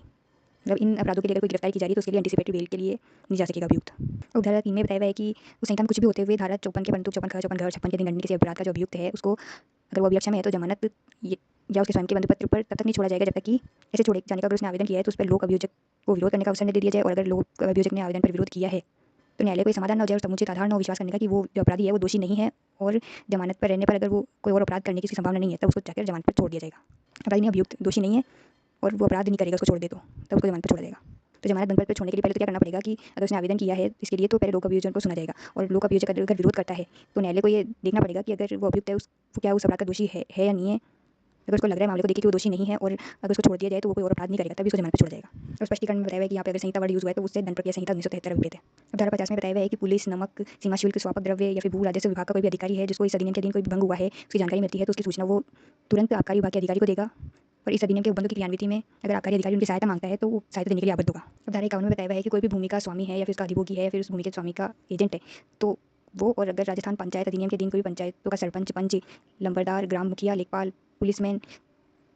जिसके ग्राम में कोई आबकारी योग्य वस्तु का अनुज्ञप्ति के बिना विनिर्माण हो रहा है, फिर अवैध आयात संग्रह या फिर कोई पौधा है या मादक औषधि द्रव्य का उत्पादन है जिसका अविधिपूर्ण खेती या फिर संग्रहण हो रहा है, तो जैसे उसको जानकारी मिले तो वैसे उसको उचित कारण के अभाव में, अगर उसका उचित कारण है तो वो जानकारी देने के लिए आबद्ध नहीं, लेकिन अगर उचित कारण उसके पास नहीं है तो जैसे उसको जानकारी मिले उसको उसकी जानकारी मजिस्ट्रेट को या फिर आबकारी अधिकारी को या पुलिस, सीमा शुल्क या फिर भू राजस्व विभाग के अधिकारी को देने के लिए वो आबद्ध होंगे दोनों, एक तो भूस्वामी और ग्राम पंचायत के सारे अधिकारी। अब धारा 52 ने बताया हुआ है कि पुलिस थाने का जो प्रभारी अधिकारी है वो इस अधिनियम के अधीन अगर अभिकृत कोई वस्तु उसको परिदृत की जाती है तो किसी मजिस्ट्रेट, आबकारी आयुक्त या फिर सशक्त किसी आबकारी अधिकारी के अगले आदेश तक उस वस्तु को अपनी सुपुर्दगी में लेगा, उसको सुरक्षित अभिरक्षा में रखेगा और जब आबकारी विभाग का अधिकारी उस वस्तु के साथ पुलिस थाने तक जाए तो उसको या फिर उसका कोई वरिष्ठ अधिकारी जिसको इस प्रयोजन के लिए प्रतिनियुक्त किया गया है तो उस ऐसी वस्तु पर अपनी सील लगाने देगा और उसमें से नमूना लेने के लिए अनुज्ञा करेगा। और जब वो ऐसा नमूना ले लेते हैं तो उस पर पुलिस थाने के प्रभारी की भी सील लगाई जाएगी उस नमूने पर। तो मान लो इस अधिनियम में कोई भी चीज़ अभिप्रेत की गई और वो उस आबकारी अधिकारी ने अभिप्रेत की है तो पुलिस थाने के प्रभारी के पास अपने साथ उस वस्तु को लेकर जा रहे हैं तो उस पर अपनी वो सील लगाने देगा और उसमें से अगर वो अधिकारी कुछ नमूना लेना चाह रहे हैं तो उसको उस नमूने को लेने के लिए अनुज्ञा दे देगा और वो नमूना जब ले जाएगा तो उस पर वो पुलिस प्रभारी अपनी भी सील लगाएगा। और मान लो कि साथ नहीं ले जा रहा है कोई आबकारी अधिकारी, पुलिस थाने में कोई चीज़ रखी हुई है तो फिर उसका कोई वरिष्ठ अधिकारी आबकारी अधिकारी का जिसको इसलिए प्रतिनियुक्त किया गया है कि वो सील लगाए और नमूना ले ले तो उसको भी अनुज्ञा देगा। अब धारा 53 में बताया है कि कोई भी जिला मजिस्ट्रेट है जो तो वो किसी अनुज्ञप्तिधारी को लिखित नोटिस देकर अपेक्षा कर सकेगा कि उसकी जो दुकान है जिसमें कि आबकारी की वस्तु है या फिर मादक औषधि द्रव्य का विक्रय कर रहा है तो ऐसे समय के लिए और ऐसी कालावधि के लिए जिसमें लोक शांति को बनाए रखने के लिए आवश्यक को समझे उस दुकान को बंद रखेगा। अब इसकी धारा 2 में बताया है कि कोई दुकान है उसके पास में तो कोई बलवा या फिर विरुद्ध जमाव होने की आशंका है तो किसी भी वर्ग का मजिस्ट्रेट या पुलिस अधिकारी जो कि कांस्टेबल से ऊपर की रैंक का है तो वो अगर वहाँ उपस्थित है तो उस दुकान वाले से ये अपेक्षा कर सकेगा कि वो ऐसी कालावधि के लिए उस दुकान को बंद कर दे जो कि आवश्यक हो। परंतु में बताया है कि मान लो को बलवा या विरुद्ध जमाव हो ही जाता है तो अनुज्ञप्तिधारी का खुद का ही कर्तव्य है कि मजिस्ट्रेट या पुलिस अधिकारी की अनुपस्थिति में उसके आगे के बिना भी वो उस दुकान को बंद कर दे। चैप्टर 9 में सारे अपराध और शास्तियाँ बताई हुई है धारा 54 के अनुसार। अब इस अधिनियम या फिर इस अधिनियम के अंतर्गत बनाए गए किसी भी नियम या फिर आपको दी हुई किसी अनुज्ञा पत्र के पास का उल्लंघन करते हुए कोई भी ऐसे कार्य करते हो जो नीचे बताए हुए हैं, जिनमें है कि कोई भी आबकारी योग्य वस्तु का आयात निर्यात परिवहन विनिर्माण संग्रह विक्रय या फिर उसको अपने कब्जे में रख रहे हो, हेम्प पौधे की खेती कर रहे हो, किसी आसवनी घट के मध्य निर्माण का निर्माण कर रहे हो या उसे चला रहे हो, ताड़ी से भिन्न कोई भी आबकारी योग्य वस्तु के विनिर्माण के प्रयोजन के लिए कोई भी सामग्री भपका बर्तन औजार यंत्र जो भी हो उसको उपयोग में ला रहे हो, रख रहे हो या फिर कब्जे में रख रहे हो। ये सब चीज़ें आप ताड़ी के निर्माण के लिए रख सकते हो लेकिन उससे अलग किसी भी आबकारी योग्य वस्तु के निर्माण के लिए नहीं रख सकते हो। या इस अधिनियम के अधीन कोई स्थापित की हुई या फिर और अनुगत की हुई किसी आसवनी घट या फिर मध्य निर्माणशाला या भंडारगार में से कोई भी आबकारी योग्य वस्तु को हटा रहे हो जबकि आपको ऐसा करने की परमिशन नहीं है अभी, या किसी शराब की विक्रय के लिए उसको बोतलों में भर रहे हो या ताड़ी के किसी वृक्ष से ताड़ी चुरा रहे हो या फिर निकाल रहे हो। अब ये सब कार्य आप इस अधिनियम के या फिर नियम बनाए हुए हैं उनका उल्लंघन करके या फिर आपकी जो अनुज्ञप्ति या फिर पास है उसका उल्लंघन करके कर रहे हो तो आपको पनिशमेंट मिलेगी जो कि 6 माह से 3 वर्ष तक का कारावास हो सकता है और इसके साथ में 20,000 रुपये या आबकारी शुल्क जिसकी हानि हो रही है उससे 5 गुने तक का आपको जुर्माना 20,000 या फिर 5 गुने इस अमाउंट में से जो भी ज़्यादा होगा उसका जुर्माना लगेगा। तो कारावास और जुर्माना आपको दोनों साथ में लगेगा और जुर्माने की राशि 20,000 या फिर आपके शुल्क की जो हानि हुई है उससे 5 गुना इन दोनों में से जो भी ज़्यादा आएगा वो होगी जुर्माने की राशि। इससे परंतु में बताया है कि खंड क्रम में जो अगर आपका अपराध पता चलता है उसके अनुक्रम में पाई गई जो लीकर है उसकी मात्रा 50 बल्ब लीटर से अधिक है तो खंड क्रम में क्या बताया है किसी आबकारी योग्य वस्तु का विक्रय आयात निर्यात परिवहन वगैरह संग्रह वगैरह आप बिना इस अधिनियम के उल्लंघन अगर कर रहे हो और उसमें जो भी लीकर मिला उसकी मात्रा 50 बल्ब लीटर से ज़्यादा है तो आपकी जो कारावास की अवधि होगी वो तो 3 वर्ष से कम की नहीं होगी जो कि 5 साल तक की होगी, 3 साल से 5 साल की कारावास की अवधि और 20,000 रुपये का जुर्माना और शुल्क आबकारी योग्य शुल्क की जो हानि होगी उसका 10 गुने से इन 20,000 और 10 गुने में से जो भी अधिक होगा वो जुर्माना आपके ऊपर लगेगा। अब धारा 54 क में प्रवहन के किसी भी स्वामी प्रवहन के साधन होते हैं ना जैसे कि कोई भी पशु गाड़ी जलियान बेड़ा मोटरयान जिससे कि प्रवहन किया जाता है आने जाने का उपयोग में लिया जाता है साधन इसका कोई भी स्वामी है उसको इस अधिनियम के अधीन उत्तरदायी ठहराने की धारणा की गई 54 क में। मतलब कि कोई भी अगर प्रवहन का साधन है जिसका इस अधिनियम के अधीन अपराध में उपयोग होना पाया जाता है और उसको अधिग्रहण में ले लिया जाता है और अगर वो साधन सिवाय केंद्रीय सरकार या राज्य सरकार या फिर उसके अधीन स्थापित किसी उपक्रम के स्वामित्वाधीन ना हो, इन तीनों के अलावा अगर किसी स्वामी का वो साधन है तो न्यायालय जब तक वो स्वामी समाधान नहीं करा देता है कि उसने कोई विश्वास करने का कारण नहीं था कि इसका अपराध किया जा रहा है फिर उसने इस अपराध को निवारण करने के लिए सम्यक तत्परता बरती है तब तक उस स्वामी को दोषी समझा जाएगा और उस स्वामी के विरुद्ध कार्रवाई की जाएगी, उसको दंडित किया जाएगा। मतलब कि ये उदाहरण है कि अगर कोई परिवहन के साधन में कोई ऐसी आपत्तिजनक वस्तु पाई जाती है तो उस स्वामी को ये प्रूफ करना पड़ेगा कोर्ट में जाके कि उसने कोई इस अपराध के होने का पता नहीं था या तो उसने सतर्कता बरती थी। जब तक ये प्रूफ नहीं करेगा तब तक उसको उसके विरुद्ध भी कार्रवाई की जाएगी, उसको दंडित किया जाएगा। तो बर्डन ऑफ प्रूफ स्वामी पर डाला गया है। उदाहरण 54 में बताया है कि कोई भी व्यक्ति अगर किसी लीकर या मादक औषधि में कोई भी अपायकार पदार्थ या फिर ऐसा कोई पदार्थ मिश्रित कर देता है फिर उसको मिश्रण करने की अनुज्ञा दे देता है किसी को जिससे कि मानव को निशक्ता या फिर गंभीर उपहति या फिर मृत्यु होने की संभावना है तो उसको दोषित किया जाएगा और दोषित हो जाता है तो उसको सजा किस अनुसार मिलेगी। अगर किसी की मृत्यु हो जाती है तो उसको कारावास मिलेगा जो 2 वर्ष से कम नहीं होगा लेकिन आजीवन कारावास तक हो सकता है और साथ में जुर्माना भी लगेगा जो कि 1 लाख से 10 लाख तक का हो सकेगा। अब दूसरा है कि मान लो कि उससे किसी को निशक्ता या गंभीर उपहति हो जाती है तो कारावास 2 वर्ष से कम का नहीं होगा और आजीवन कारावास तक हो सकेगा और जुर्माना 50,000 रुपये से 5 लाख रुपये तक का हो सकेगा। और अन्य किसी मामले में जहाँ पे किसी की मृत्यु या उपहति कुछ नहीं हो रही है तो कारावास 1 वर्ष से 10 वर्ष तक का हो सकेगा और जुर्माना 50,000 रुपये से 2,50,000 रुपये तक हो सकेगा। इसकी धारा 2 में बताया हुआ है कि आपने मिलाया नहीं लेकिन आपको कोई भी मादक या लीकर या मादक औषधि में पाएगा पदार्थ या कोई पदार्थ मिश्रित करने से निवारित करने के लिए जो आपको सावधानियां बरतनी चाहिए थी वो बरतने में आपने लोग कर दिया है जिससे किसी को निशक्ता गंभीर उपहति या फिर मृत्यु होने की संभावना है तो आपको दोषी 20 प्रकार की जाएगी। पहला तो है अगर कोई की मृत्यु हो जाती है तो आपको कारावास होगा 2 वर्ष से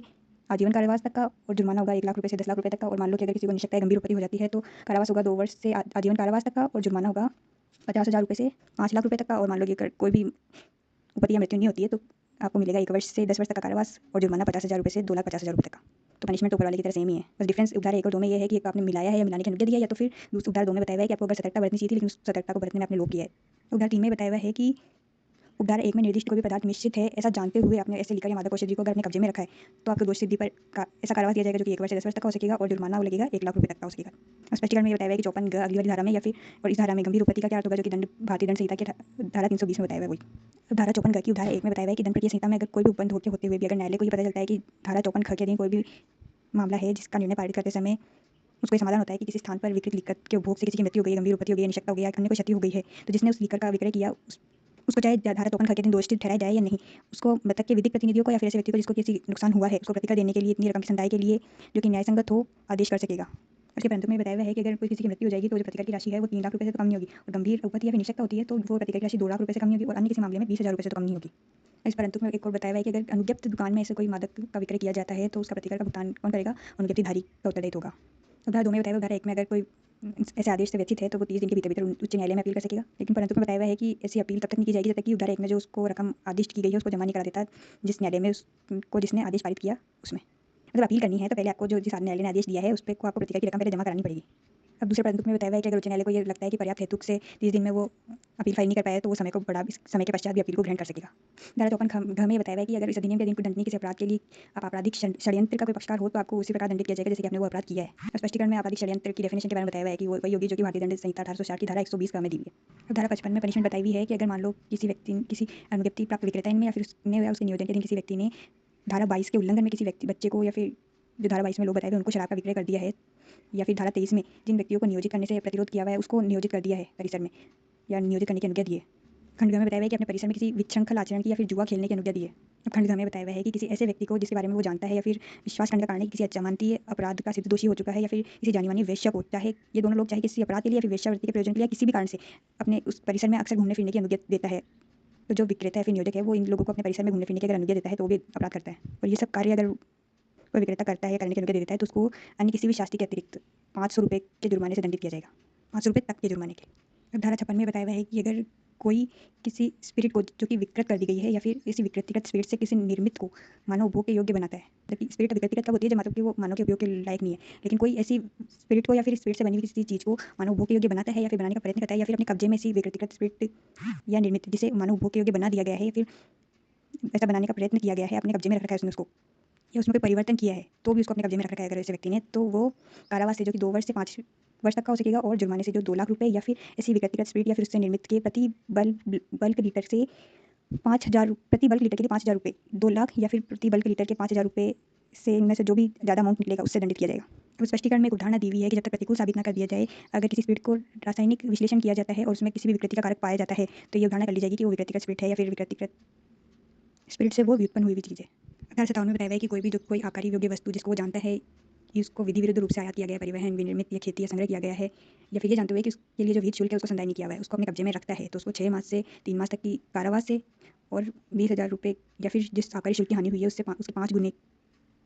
तक की राशि इन दोनों में से जो भी अधिक निकले उसका जुर्माने से दंडित किया जाएगा। परंतु में बताया हुआ है कि अगर मान लो लीकर की जो मात्रा मिली है अपराध में उसकी मात्रा 50 बल्कि लीटर से अगर ज़्यादा है तो दोषी व्यक्ति को 3 साल से 5 साल का कारावास हो सकेगा या और 20,000 रुपये का जुर्माना और वो या आबकारी शुल्क की जो हानि हुई है उससे 10 गुने का इस दोनों अमाउंट में से जो ज़्यादा निकले उससे दंडित किया जाएगा। धारा 58 में बताया हुआ है कि अगर कोई अनुज्ञप्ति पत्र या फिर पास का धारक है या फिर उसके नियोजन में कोई भी व्यक्ति है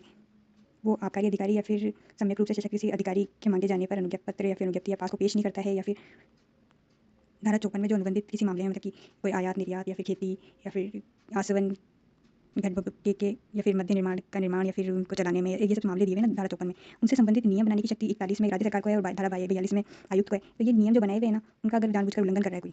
या जो आपकी अनुज्ञप्ति अनुज्ञा पत्र के पास है इनमें कोई शर्त डाली हुई है उसका भंग आप जानबूझ के कर रहे हो या फिर कोई उस शर्तों के भंग करने में या तो कोई कार्य कर रहे हो या तो कोई लोभ कर रहे हो जानबूझकर तो आपको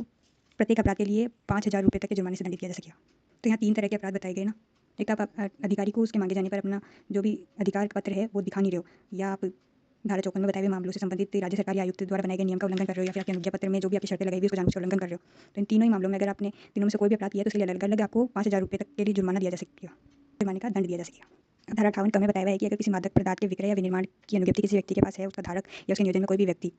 उसके द्वारा विकृत या विनिर्मित किसी मादक पदार्थ में कोई भी ऐसा अपायकर औषधि या फिर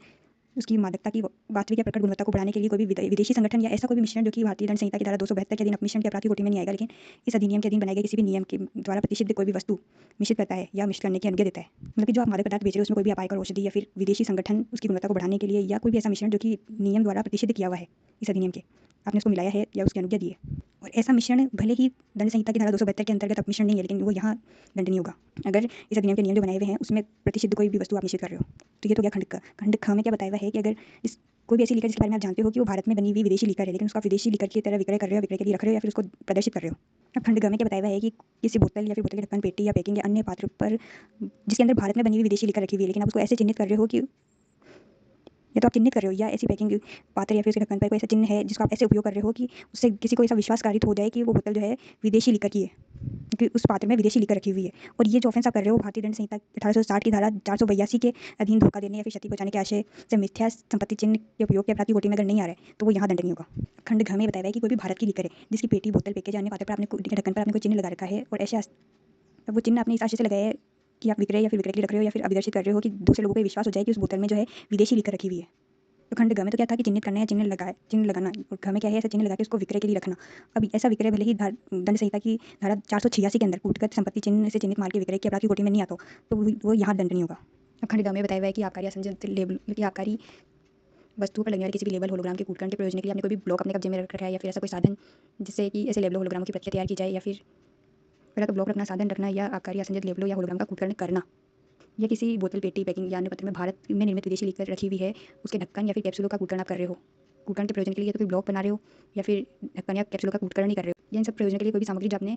अपने कब्जे में रखी हुई है। तो क्या हो गया, 5 प्रकार के ऑफेंसेस हो गए। इनकी दोष सिद्धि पर आपको पहला तो क्या होगा, अगर प्रथम अपराध की दशा में आपको 1 वर्ष या फिर 1 वर्ष से 3 वर्ष तक का कारावास होगा और 10,000 रुपये से 3 लाख रुपये तक का जुर्माना होगा। और द्वितीय या फिर पश्चातवर्ती अपराध की दशा में आपको 2 वर्ष से 5 वर्ष तक का कारावास और जुर्माना होगा 5,000 रुपये से 5 लाख रुपये तक का। अब स्पष्टीकरण में बताया गया कि कूटकांड का वही अर्थ है जो कि दंड संहिता की धारा 28 में है। अब धारा 59 में क्या बताया हुआ है कि कोई भी औषधि विक्रेता या औषधि द्रव्य का विक्रेता, भेषजक या फिर औषधालय को चलाने वाला व्यक्ति किसी आबकारी योग्य वस्तु का जो कि भेषकीय प्रयोजनों के लिए यथार्थ औषधिकृत नहीं किया गया है। मतलब इतनी चीज़ को आप ऐसे समझ सकते हो कि कोई भी औषधालय है या फिर दवाइयाँ वगैरह बिकती है, अब आपके पास कोई भी आबकारी योग्य वस्तु है जिसको कि आपको मेडिसिनल पर्पज़ के लिए कन्वर्ट करना है, लेकिन वो कन्वर्ट हुई भी नहीं है, तो ऐसी किसी भी आबकारी योग्य वस्तु को कोई ऐसा व्यक्ति जो कि आपके कारोबार में नियोजित नहीं है, आपके परिसर में अगर उसका उपभोग कर रहा है और आपने उसकी अनुज्ञा दे रखी है, तो वो जिसने अनुज्ञा दी हुई है ना, जो कि विक्रेता है या फिर औषधि को चलाने वाला व्यक्ति है, वो दंडित किया जाएगा 3 मास तक के कारावास के लिए और 1,000 रुपये तक के जुर्माने के लिए। और जो व्यक्ति ऐसा उपभोग कर रहा है ना, वो भी दंडित किया जाएगा 200 रुपये तक के जुर्माने से। धारा 60 में आबकारी अधिकारी पर शास्ति लगाई हुई है। कोई भी आबकारी अधिकारी है जो कि बिना किसी विधियुक्त कारण के आबकारी आयुक्त को या फिर उसके जो की लिखित अनुज्ञा के बिना या अपने वरिष्ठ अधिकारी को 2 वर्ष की लिखित नोटिस दिए बिना अपने पद के कर्तव्य का पालन करने से बरखाना बंद कर देता है या फिर इनकार कर देता है, तो उसको 3 मास तक के कारावास से या फिर 500 रुपये तक के जुर्माने से दंडित किया जाएगा। तो दोनों से दंड किया जाएगा। तो यहाँ पहला ऐसा दंड दिया हुआ है जहाँ पे कि कारावास या 5,000 रुपये का जुर्माना दिया हुआ है या दोनों का दंड दिया हुआ है। बाकी पहले जहाँ भी अपन पढ़ रहे थे वो जुर्माना और कारावास दोनों साथ साथ चल रहे थे। धारा 61 भी आबकारी अधिकारी पर शास्ति लगाती है। तो कोई भी आबकारी अधिकारी संदेह के उपयुक्त आधारों के बिना किसी भी स्थान में प्रवेश करता है और उसकी तलाशी लेता है, या इस अधिनियम के अधीन अधिग्रहण किसी वस्तु का अधिग्रहण करने या फिर तलाशी लेने के बहाने से किसी व्यक्ति की संपत्ति की अनावश्यक रूप से या उल्लंघन करने के लिए अभिग्रहित कर लेता है। तो पहला तो किसी स्थान में प्रवेश कर रहे हो बिना किसी कारण के या फिर किसी संपत्ति को अनावश्यक रूप से तंग करने के लिए अभिग्रहित कर ले रहे हो, और तीसरा है कि किसी व्यक्ति को तंग करने के लिए उसको अनावश्यक रूप से निरुद्ध कर ले रहे हो, उसकी तलाशी ले रहे हो, गिरफ्तारी कर रहे हो, तो वो 3 मास से या 500 रुपये तक के जुर्माने से या दोनों से दंडित किया जाएगा। अब धारा 61 है, ये 2007 के अमेंडमेंट से जोड़ी गई है। धारा 61 का आबकारी अधिकारी अगर किसी गिरफ्तार व्यक्ति को विधिवत रूप से छोड़ता है या उसको निकल भागने के लिए दुष्प्रेरित करता है या फिर उसको ऐसे कार्यों को करने में समर्थ बनाने के लिए अपने कर्तव्यों का से असंगत कोई कार्य करता है जिससे कि वो इस अधिनियम के उल्लंघन से बच सके या फिर इस अधिनियम का उल्लंघन कर सके या फिर आबकारी राजस्व का कपट वंचन कर सके, तो ऐसे अधिकारी को 3 मास से 1 वर्ष तक के कारावास से दंडित किया जा सकेगा। लेकिन परंतु में बताया हुआ है कि ऐसे अधिकारी के विरुद्ध संज्ञान राज्य सरकार की पूर्व अनुमति के बिना नहीं लिया जा सकेगा। धारा 62 में बताया हुआ है कि इस अधिनियम में या फिर इसके नियम या आदेशों में किसी भी कार्य या लोक के उल्लंघन के लिए अगर कोई शास्ति उल्लंघित नहीं है तो ऐसे कार्य के दोषी व्यक्ति को 200 रुपये तक के जुर्माने से दंडित किया जाएगा। धारा 62 क में बताया हुआ है, ये 2014 के फाइनेंस एक्ट से जोड़ी गई है। तो इसमें बताया हुआ है कि अगर इस अपराध के अधीन कोई दोषी कंपनी है तो उसके प्रत्येक व्यक्ति को जो कि कंपनी के कारोबार का भारसाधक था या उसके प्रति उत्तरदायी था, तो उसको अपराध के लिए दोषी ठहराया जाएगा, साथ में कंपनी भी दोषी होगी। परंतु बताया हुआ है कि किसी कंपनी की अगर भिन्न भिन्न स्थान पर शाखाएं हैं या फिर यूनिटें हैं तो उस यूनिट या शाखा का प्रमुख या कंपनी का आबकारी योग्य वस्तुओं के उत्तरदायी व्यक्ति के रूप में नाम निर्दिष्ट भारसाधक व्यक्ति को उत्तरदायी ठहराया जाएगा। या तो ऐसी शाखा का प्रमुख उत्तरदायी होगा या तो अगर नाम निर्दिष्ट किया हुआ है कोई भारसाधक व्यक्ति ऐसे मामलों के लिए तो उसको उत्तरदायी ठहराया जाएगा। परंतु में बताया हुआ है कि अगर कोई व्यक्ति है जो किसी उपधारा में दायित्वाधीन ठहराया जा रहा है, अगर वो साबित कर दे कि उसको ऐसी कोई जानकारी अपराध के बारे में थी नहीं या फिर उसको उसने अपराध का निवारण करने के लिए समय तत्परता बरती थी, तो उसको दोषी नहीं ठहराया जाएगा। धारा 2 में बताया हुआ है कि धारा 1 में किसी बात के होते हुए भी अगर किसी कंपनी द्वारा किया गया अपराध सिद्ध हो जाता है और यह भी साबित हो कि कोई भी कंपनी का निदेशक, प्रबंधक या सचिव या अन्य अधिकारी था जिसकी सहमति से या फिर मौनानुकूलता से या उसकी अपेक्षा के कारण ऐसा कोई अपराध हुआ है, तो वो निदेशक, प्रबंधक, सचिव या अधिकारी भी दोषी समझा जाएगा और उसके विरुद्ध कार्रवाई की जाएगी और उसको दंडित किया जाएगा। तो मान लो धारा 1 में कंपनी तो दायित्वाधीन हो गई मान लो, लेकिन को पता चलता है कि किसी निदेशक या प्रबंधक था जिसकी वजह से ऐसा अपराध हुआ, तो उस निदेशक के विरुद्ध भी कार्रवाई की जाएगी। अब स्पष्टीकरण में बताया गया कि कंपनी से मतलब है किसी निगमित निकाय से और इसके अंदर फर्म या फिर व्यक्तियों का अन्य संगम भी आता है। अब फर्म के संबंध में निदेशक कौन होगा, उसके उसका भागीदार से ही निदेशक अभिप्रेत है। अब धारा 63 में अनुज्ञप्ति प्राप्त विनिर्माता या विक्रय की कपट को दंडित किया गया है। तो अगर कोई अनुज्ञप्ति प्राप्त विक्रेता, निर्माता या उसके नियोजन में कोई भी व्यक्ति है ऐसी शराब को जिसको वो परिशोधित स्पिरिट या फिर देशी शराब से विनिर्मित होता हुआ जानते हुए भी या ऐसा विश्वास करने का उसके पास कारण होते हुए भी विदेशी शराब के रूप में विक्रय करता है या फिर उसको ऐसे अभिदर्शित करता है विक्रय के लिए, या किसी बोतल, केस, पैकेज या अन्य आधान को जिसमें परिशोधित स्पिरिट या फिर देशी शराब से विनिर्मित शराब हो, उसको किसी बोतल के कोर्क या फिर इस आशय से चिन्हित करता है कि उस बोतल के कोर्क को इस आशय से चिन्हित करता है कि ऐसा विश्वास किया जाए कि वो विदेशी शराब है, तो वह 3 मास के अवधि के कारावास से या फिर 500 रुपये तक के जुर्माने से या फिर दोनों से दंडित किया जाएगा। तो 58 क और 63 सिमिलर से लग रहे हैं, लेकिन शायद इसमें ये डिफरेंस है कि वहाँ तो उसको चिन्हित करने के लिए दंडित किया जा रहा है और यहाँ उसका कपट से विक्रय करना दंडनीय है। तो दोनों धारा लगती होगी, तो ये 58 क में दंड ज़्यादा है और इसमें कम है। अब धारा 64 में ये बताया गया है कि कोई भी आकार योग्य वस्तु है जो कि किसी व्यक्ति ने किसी दूसरे व्यक्ति की ओर से विनिर्मित या फिर विक्रय की है या फिर अपने कब्जे में रखी है, और वो जो अन्य व्यक्ति है उसको ये पता है कि इस व्यक्ति ने उसके लिए वो वस्तु विनिर्मित की है, विक्रय किया, अपने कब्जे में रख रखी है, तो उस वस्तु का इस अधिनियम के प्रयोजन के लिए ये समझा जाएगा कि उस अन्य व्यक्ति के ही उस द्वारा विनिर्मित की गई, विक्रय की गई या फिर अपने कब्जे में रखी गई है, ऐसे ही समझा जाएगा। उदाहरण लगाई हुई है। तो मान लो कि आपके पास कोई आकार योग्य वस्तु है लेकिन आपने वो किसी दूसरे व्यक्ति के लिए अपने पास रख रखी है, फिर उसके लिए निर्मित की है या फिर उसके लिए विक्रय की है, तो ये उदाहरण की जाएगी कि वही दूसरा व्यक्ति उसको विनिर्मित कर रहा है, विक्रय कर रहा है या फिर अपने पास रखे हुए। उदाहरण 2 में बताया गया कि उदाहरण 1 में किसी बात की होते हुए ये नहीं समझा जाएगा कि अगर आपने कोई वस्तु दूसरे की ओर से रख रखी है तो इसका मतलब आप इस अधिनियम के अधीन अगर कोई विधि विरुद्ध निर्माण, विक्रय, कब्जे का दंड के दायित्व से आप मुक्त हो जाओगे। ये बस एक डिक्लेरेशन है कि हाँ, अगर आपने उसकी ओर से रखी है तो उसका ही कब्जा समझा जाएगा, लेकिन आप पे भी अगर कोई दंड इस अधिनियम के अधीन लग रहा है और आप भी कोई अपराधी हो तो आपको भी उसका दंड मिलेगा, आपको मुक्ति नहीं दे देती ये धारा कि भाई ये मैंने थोड़ी रखी है तो उसके लिए मैंने कर रखा था, ऐसा आप कोई एक्सेप्शन नहीं ले पाओगे। धारा 65 में बताया है कि अगर कोई व्यक्ति इस अधिनियम के अधीन दंडनीय अपराध का प्रयत्न या दुष्प्रेरण करता है तो वो उस अपराध के लिए उबंधित दंड से ही दंडनीय होगा। अब 54 घ और 65 जैसे ये वहाँ पे षड्यंत्र को अपराध, षड्यंत्र के लिए कौन सा अपराध लगेगा जो कि उस अपराध के लिए दंडनीय हो, वही अपराध के लिए आपको भी दंडित किया जाएगा, और यहाँ पे प्रयत्न या दुष्प्रेरण के लिए भी वही अपराध के लिए आपको दंडित किया जाएगा। अब धारा 66 में बताया है कि अगर आप धारा 58 क को छोड़कर, 58 क में खुद ही प्रावधान किया हुआ है कि अगर आप दूसरी बार कोई अपराध करोगे तो उसके लिए क्या दंड होगा, उसको छोड़कर इस अधिनियम में अगर दंडनीय या फिर इस अधिनियम द्वारा निर्देशित किसी भी अधिनियम के अधीन आपने को किसी अपराध में पहले ही दंडित किया गया है और उसके बाद आप वापस इस अधिनियम के अधीन कोई अपराध करते हो और निश्चित दोष ठहराए जाते हो, तो आपको उस दंड से दुगने दंड का दंडनीय किया जाएगा जो कि इस अधिनियम के अधीन प्रथम दोष सिद्धि पर अधिरोपित किया जा सकता था। तो मतलब मान लो कि अगर 3 माह का दंड दिया हुआ है इस अधिनियम में, तो आपको दोबारा वही कार्य करने के लिए 6 माह का दंड दिया जाएगा। अब इसके परंतु में बताया हुआ है कि इस धारा में किसी बात के का प्रभाव किसी अपराध में विहित न्यूनतम दंडादेश पर किसी प्रकार का प्रभाव नहीं डालेगा। मतलब मान लो दुगना तो तब करोगे ना जब ऐसे दिया हुआ कि 3 साल की सजा, 5 साल की सजा दी जा सकेगी, लेकिन मान लो अगर दंडादेश ऐसा है कि 3 साल की कम से कम और 5 साल की ज़्यादा से ज़्यादा, तो अब वो तो 3 साल की मिनिमम लिमिट है, उस पर कोई प्रभाव नहीं पड़ेगा इस दुगने वाले प्रावधान का। 3 साल तो मिनिमम आपको झेलना ही पड़ेगा। मतलब अब धारा 66 का में बताया हुआ है कि कोई भी व्यक्ति इस अधिनियम के दिन दंडनीय सिद्ध दोष ठहराया जाता है और न्यायालय की राय है कि उसको किसी अपराध से रोकने के लिए एक बंधपत्र निष्पादित करने की अपेक्षा करना आवश्यक है, तो वो दंडादेश पारित करते समय उससे 3 वर्ष की कालावधि से कम का या 3 वर्ष तक का एक बंधपत्र निष्पादित करने के लिए कह सकता है, जो कि उसकी हैसियत के अनुसार राशि का होगा और उसको प्रतिभूति सहित या रहित कैसा भी हो सकता है।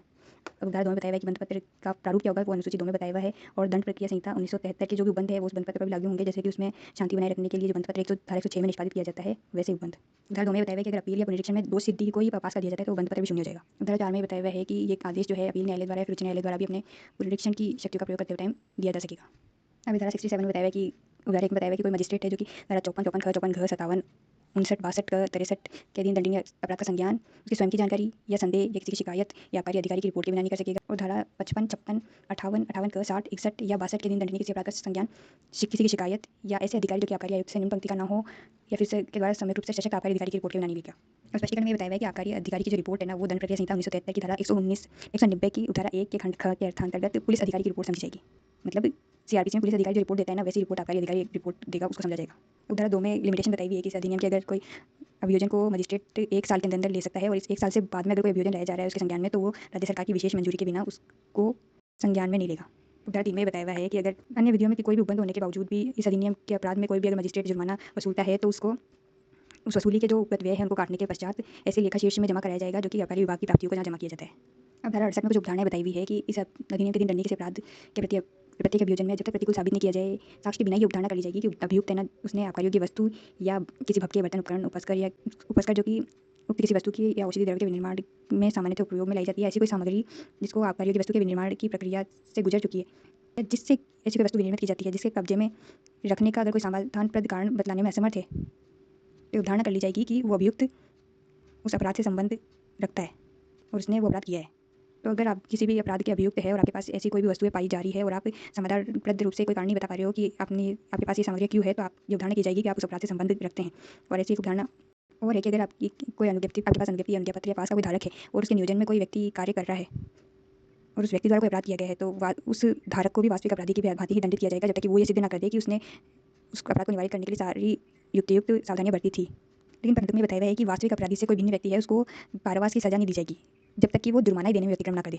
मतलब कि अगर किसी भिन्न व्यक्ति को दंड देना है तो उसके बाद जुर्माना ही लगेगा जाएगा, कारावास में नहीं डाला जाएगा। लेकिन अगर जुर्माने देने में व्यतिक्रम कर रहा है तब जाके उसको कारावास दिया जाएगा। उदाहरण में बताया गया है कि वस्तुएं जिनका अभिग्रहण किया जा सकेगा कि जब किसी इस अधिनियम में कोई दंडनीय अपराध किया जाता है, तो एक तो आबकारी योग्य प्रत्येक वस्तु जिसके बाबत अपराध किया गया है उसको तो अभिग्रहण में लिया जाएगा। उसके साथ ही प्रत्येक ऐसा भक्का, बर्तन, औजार या यंत्र और संपूर्ण सामग्री जिसके जरिए अपराध किया गया है उसको खंड कम है अभिग्रहण के दायित्वाधीन कोई वस्तु के साथ या उसके अतिरिक्त विधिपूर्वक आयातित, परिवहित, विनिर्मित, कब्जे में धारित, विकृत, आकार योग्य वस्तु भी, और साथ में प्रत्येक आधान, पैकेज या आवश्यक, मतलब कि सारी पैकेजिंग की चीज़ें जिसके अंदर कोई भी वस्तु जो पहले बताई हुई है या कोई भी सामग्री, भक्का, बर्तन, औजार, यंत्र पाया जाए और साथ में उस आधान या पैकेज में रखी हुई और भी कोई वस्तु है वो भी अभिग्रहित कर ली जाएगी। अब ऐसे आधान या पैकेज के वहन के लिए प्रयुक्त किया जाएगा प्रत्येक पशु, गाड़ी, जलयान, बेड़ा, अन्य भाग भी अभिग्रहण कर लिया जाएगा। उपधारा 2 में मजिस्ट्रेट की पावर बताई हुई है कि अगर उसको विचारण के दौरान कभी पता चलता है कि कोई भी वस्तु है जो कि उपधारा 1 के खंड क से घ के अधीन अभिग्रहण करने के दायित्वाधीन है, तो उसको अभिग्रहण का वो आदेश दे सकेगा। उसके परंतु में बताया है कि ये कुछ ज़्यादा हो जाता है कि आकार योग्य वस्तु से भिन्न किसी वस्तु को भी अभिग्रहण कर लिया जाए, तो अगर आकार योग्य वस्तु से भिन्न किसी वस्तु का अभिग्रहण किया जा रहा है तो उसके स्वामी को ये विकल्प दिया जाएगा कि वो इतने जुर्माने से का संदाय कर ले जितना कि मजिस्ट्रेट उचित समझे, तो उसके अभिग्रहण का आदेश नहीं दिया जाएगा। उसके एक परंतु में ये बताया हुआ है कि अगर कोई आकार योग्य वस्तु है जो कि इस अधिनियम के अधीन अभिग्रहण के दायित्वाधीन है और वो इस प्रकार की है कि जिस रूप में वो है उसमें उसको राजस्थान में वैध रूप से विक्रय नहीं किया जा सकता, तो ऐसी आकार योग्य वस्तु के संबंध में जिला आकारी अधिकारी उसका अभिग्रहण कर सकेगा और चाहे उस अपराध के लिए अभियोजित संचित किया गया हो या नहीं किया गया हो, या चाहे उस अपराध का शमन किया जा सकता है या नहीं किया जा सकता। तो यहाँ जिला आकारी अधिकारी के अभिग्रहण की शक्ति दी हुई है अगर वो वस्तु ऐसी है जो कि इसका राजस्थान में वैध रूप से विक्रय नहीं किया जा सकता। उदाहरण 2 में बताया हुआ है कि अगर जिला आकारी अधिकारी कोई अभिग्रहण कर रहा है और उसको ये राय है कि लोकहित में ये समीचीन है कि उस अभिग्रहित वस्तु को लोक नीलामी द्वारा विकृत किया जाए या फिर राज्य सरकार द्वारा बनाए गए नियमों के अनुसार उसको विभागीय तौर पर नष्ट या विनित किया जाए, तो वैसा आदेश कर सकेगा। उदाहरण 2 हमें बताया कि उदाहरण 1 के अधीन कोई भी वस्तु अगर अभिग्रहित की जाती है तो उसके संबंधित कब्जे, परिधान, वहन या छोड़े जाने के संबंध में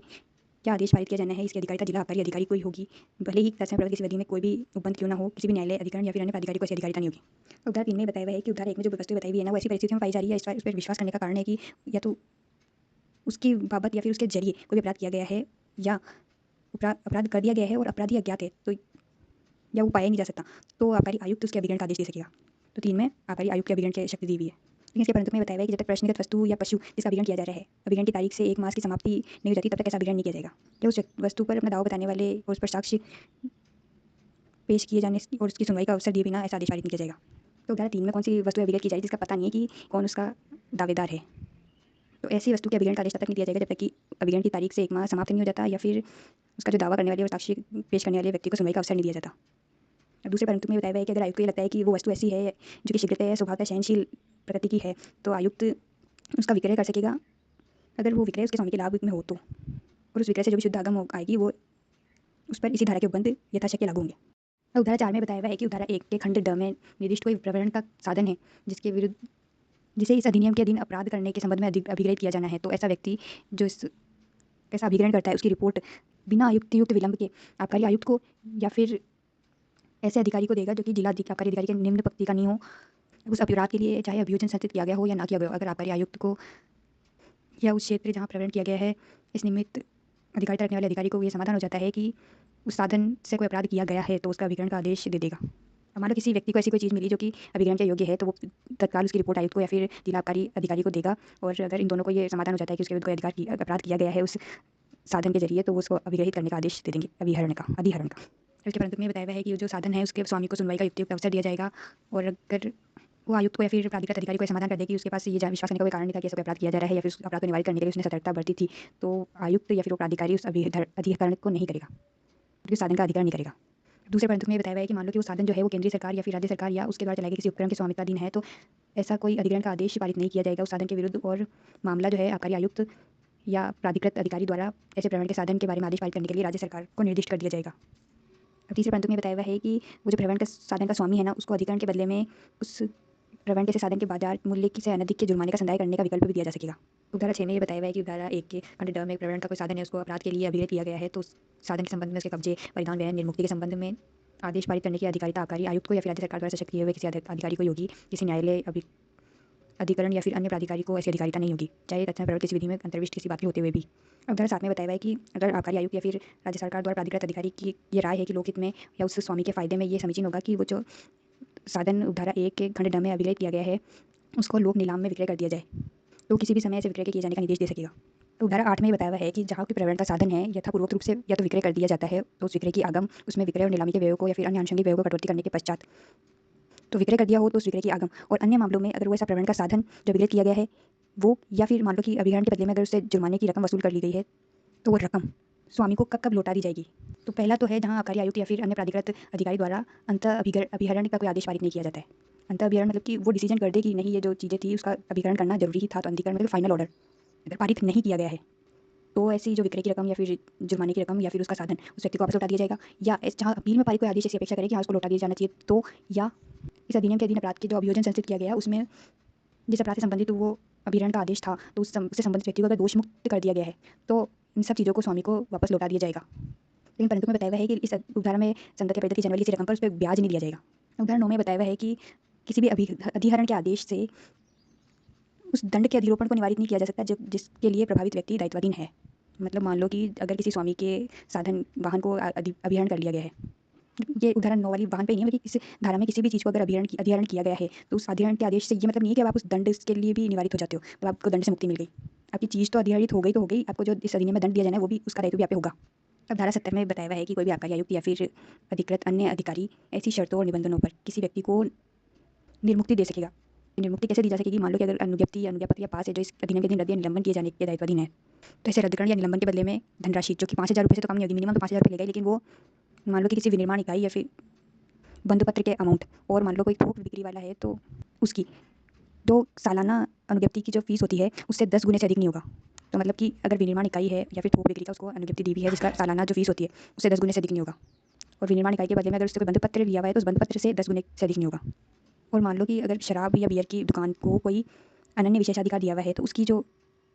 उस विशेषाधिकार का जो राशि होती है और उसके पर लगाए हुए अन्य लेवी उसके 2 गुने से अधिक नहीं होगा। तो ये तो हो गया किसी अनुज्ञप्ति के रद्दीकरण या निरस्तीकरण को कैसे शमन करेगा। अब अगर कोई अपराध किया है उसने तो उस अपराध को कैसे शमन किया जाएगा, तो उस अपराध से संबंधित किसी भी अवलंब के निरस्तीकरण या फिर संग्रह से जिस अपराध का किया जाना दिखाई दे रहा है, जो भी अपराध हो रहा है उससे जो भी अवलंब है उसका निरस्तीकरण की जिस भी वजह से वो अपराध हुआ है उसका निरस्तीकरण कर देंगे, या फिर अपराध की जो वस्तु है उसका संग्रह कर लेंगे। उसका करने के बाद उसका उस व्यक्ति को निर्मुक्त किया जा सकेगा। और साथ में एक कंडीशन भी है, और समस्त मामलों में चाहे वो कैसे भी हो जिसमें कोई संपत्ति अगर अभिगलित कर ली गई है लेकिन आबकारी योग्य वस्तु के अलावा, तो उसके बदले में कोई प्राकलित मूल्य का संदाय कर दिए जाने पर उसको निर्मुक्त कर सकेगा, और वो जो आबकारी योग्य वस्तु है ना उसको बस अभिगलित कर सकेगा। तो इन शॉर्ट क्या कह सकते हैं कि अगर उसके लाइसेंस को रद्द किया जा रहा है तो उस पर जुर्माना लगाया जाएगा जिसके मिनिमम और मैक्सिमम अमाउंट पीछे बताया हुआ है। और मान लो किसी अपराध का शमन करना है तो उस अपराध के लिए जो भी अवलंब है उसका निरस्तीकरण करके या फिर कोई भी चीज़ है उसका संग्रहण करके उसके अपराध को शमन कर दिया जाएगा और व्यक्ति को निमुक्ति दी जा सकेगी। और इन सब चीज़ों में अगर कोई संपत्ति जो है अभिगलित कर ली गई है तो उस संपत्ति के लिए तो जो अधिकारी कोई मूल्य निर्धारित कर दे तो उसका संदाय करके उस संपत्ति को निर्मुक्त किया जा सकेगा, और बस वो जो आबकारी योग्य वस्तु है ना उसका अभिकरण कर लिया जाएगा। परंतु में ये बताया हुआ है कि किसी आबकारी योग्य आबकारी अधिकारी या फिर उसके सेवक का शमन नहीं किया जाएगा। मतलब कि कोई अपराध अगर आबकारी अधिकारी या फिर सेवक ने किया है उसके तो उसका शमन स्वीकार नहीं किया जाएगा इस धारा में। और अगले परंतु में बताया हुआ है कि धारा 54 में अगर दंडनीय अपराध के लिए कोई भी आबकारी योग्य वस्तु के निर्माण, कब्जे या विक्रय का प्रशमन इस धारा में नहीं किया जाएगा। मतलब धारा 54 के अपराध का प्रशमन नहीं किया जा सकता। अब धारा 2 में बताया हुआ है कि अधिकारी को अगर ऐसी धनराशि जो उसने निर्धारित की है अगर संदाय कर दिया जाता है तो उस अभियुक्त को अभिरक्षा में से उन्मुक्त कर दिया जाएगा, और अगर कोई संपत्ति अधिग्रहित कर ली गई है तो उसको निर्मुक्त कर दिया जाएगा, और उस अपराध के बाबत अब कोई आगे कार्यवाही नहीं की जाएगी अगर इस धारा में इसका शमन हो गया तो। धारा 71 में कुछ छूटें दी हुई है, तो इस अधिनियम की पूर्वगामी उपबंध किसी भी चिकित्सा व्यवसायी, औषधि विक्रेता, औषधि द्रव्य विक्रेता, भेषजीय, औषधालय चलाने वाले किसी चिकित्सीय द्वारा किसी चिकित्सीय प्रयोजनों के लिए किसी भी औषधिकृत वस्तु के आयात निर्यात, आयात विनिर्माण, कब्जे, विक्रय या प्रदाय पर लागू नहीं होंगे, उपबंध सिवाय उस सीमा तक जब जो राजपत्र में सरकार अधिसूचित करे। मतलब चिकित्सा के पर्पज़ के लिए अगर कोई भी आयात विनिर्माण या कब्जे में या विक्रय किया जा रहा है तो उस पर इस अधिनियम के उपबंध लागू नहीं होंगे, लेकिन उस सीमा तक जो कि राजपत्र में सरकार अधिसूचित करे। और धारा 2 में राज्य सरकार को ये शक्ति दी हुई है कि अगर उसकी राय में युक्तियुक्त आधार है तो वो ऐसी शर्तों निबंधों के अधीन रहते हुए किसी व्यक्ति को या फिर किसी व्यक्ति के वर्ग को या फिर किसी आबकारी योग्य वस्तु को इस अधिनियम से द्वारा बनाए गए नियमों के समझ से किन्हीं उपबंधों से या तो पूरी जगह जहाँ पूरे राजस्थान में या उस किसी विनिर्दिष्ट भाग में किसी विनिर्दिष्ट कालावधि के लिए और किसी अवसर के लिए छूट दे सकेगी। तो अब इस पावर का यूज़ करके 1 अप्रैल 2001 से इन चीज़ों को मुक्तियाँ दी हुई है, जैसे कि तो इसमें क्या एक फुटकर अनुज्ञप्तिधारियों को राजस्थान आबकारी नियम के नियम 59 ख के अधीन रुपये 2.50 प्रति वर्ग लीटर से अधिक के विस्तार तक अनुज्ञप्ति दी हुई है। अब ये अनुज्ञप्ति इतनी इंपॉर्टेंट नहीं है, वैसे देख लगभग थोक अनुज्ञप्तिधारियों को भी कोई फीस के भुगतान पर अनुज्ञप्ति प्रदान की गई है इस उपधारा 2 के अधीन। अब धारा 3 समझ लो, एक धारा 1 या 2 में जो भी अधिसूचना जारी करेगी राज्य सरकार, उसको विधानसभा के सदन के समक्ष उसके अगली सत्र में प्रस्तुत की जाएगी और ऐसी अधिसूचना को सदन द्वारा विखंडित या उपांतरित किया जा सकेगा। धारा 72 में बताया गया है कि इस अधिनियम में अगर कोई नियम बनाए जाते हैं तो या कोई भी अधिसूचना जारी की जाती है तो राज्यपत्र में प्रकाशित होगी और उस तारीख से प्रभाव में आएगी जब वो प्रकाशन की गई हो या फिर अन्य तारीख जो कि उसके लिए निर्दिष्ट की जाए। धारा 73 में बताया गया है कि राज्य सरकार या फिर किसी अधिकारी या कोई भी व्यक्ति जो इस अधिनियम के अधीन या फिर नियमों के अधीन सद्भावना से कार्य कर रहा है तो उसके विरुद्ध कोई वाद अभियोजन या फिर अन्य कार्रवाई नहीं की जाएगी। धारा 74 में बताया गया है कि इस अधिनियम में अगर आयुक्त को कोई शक्ति प्रदान की गई है तो वो समय समय पर उसका उपयोग कर सकेगा जैसे कि अवसर की अपेक्षा हो। अब धारा 75 विलोपित है। अनुसूची 1 विलोपित है। अनुसूची 2 में बंद पत्र का फॉर्मेट दिया हुआ है जो कि धारा 66 क से संबंधित है।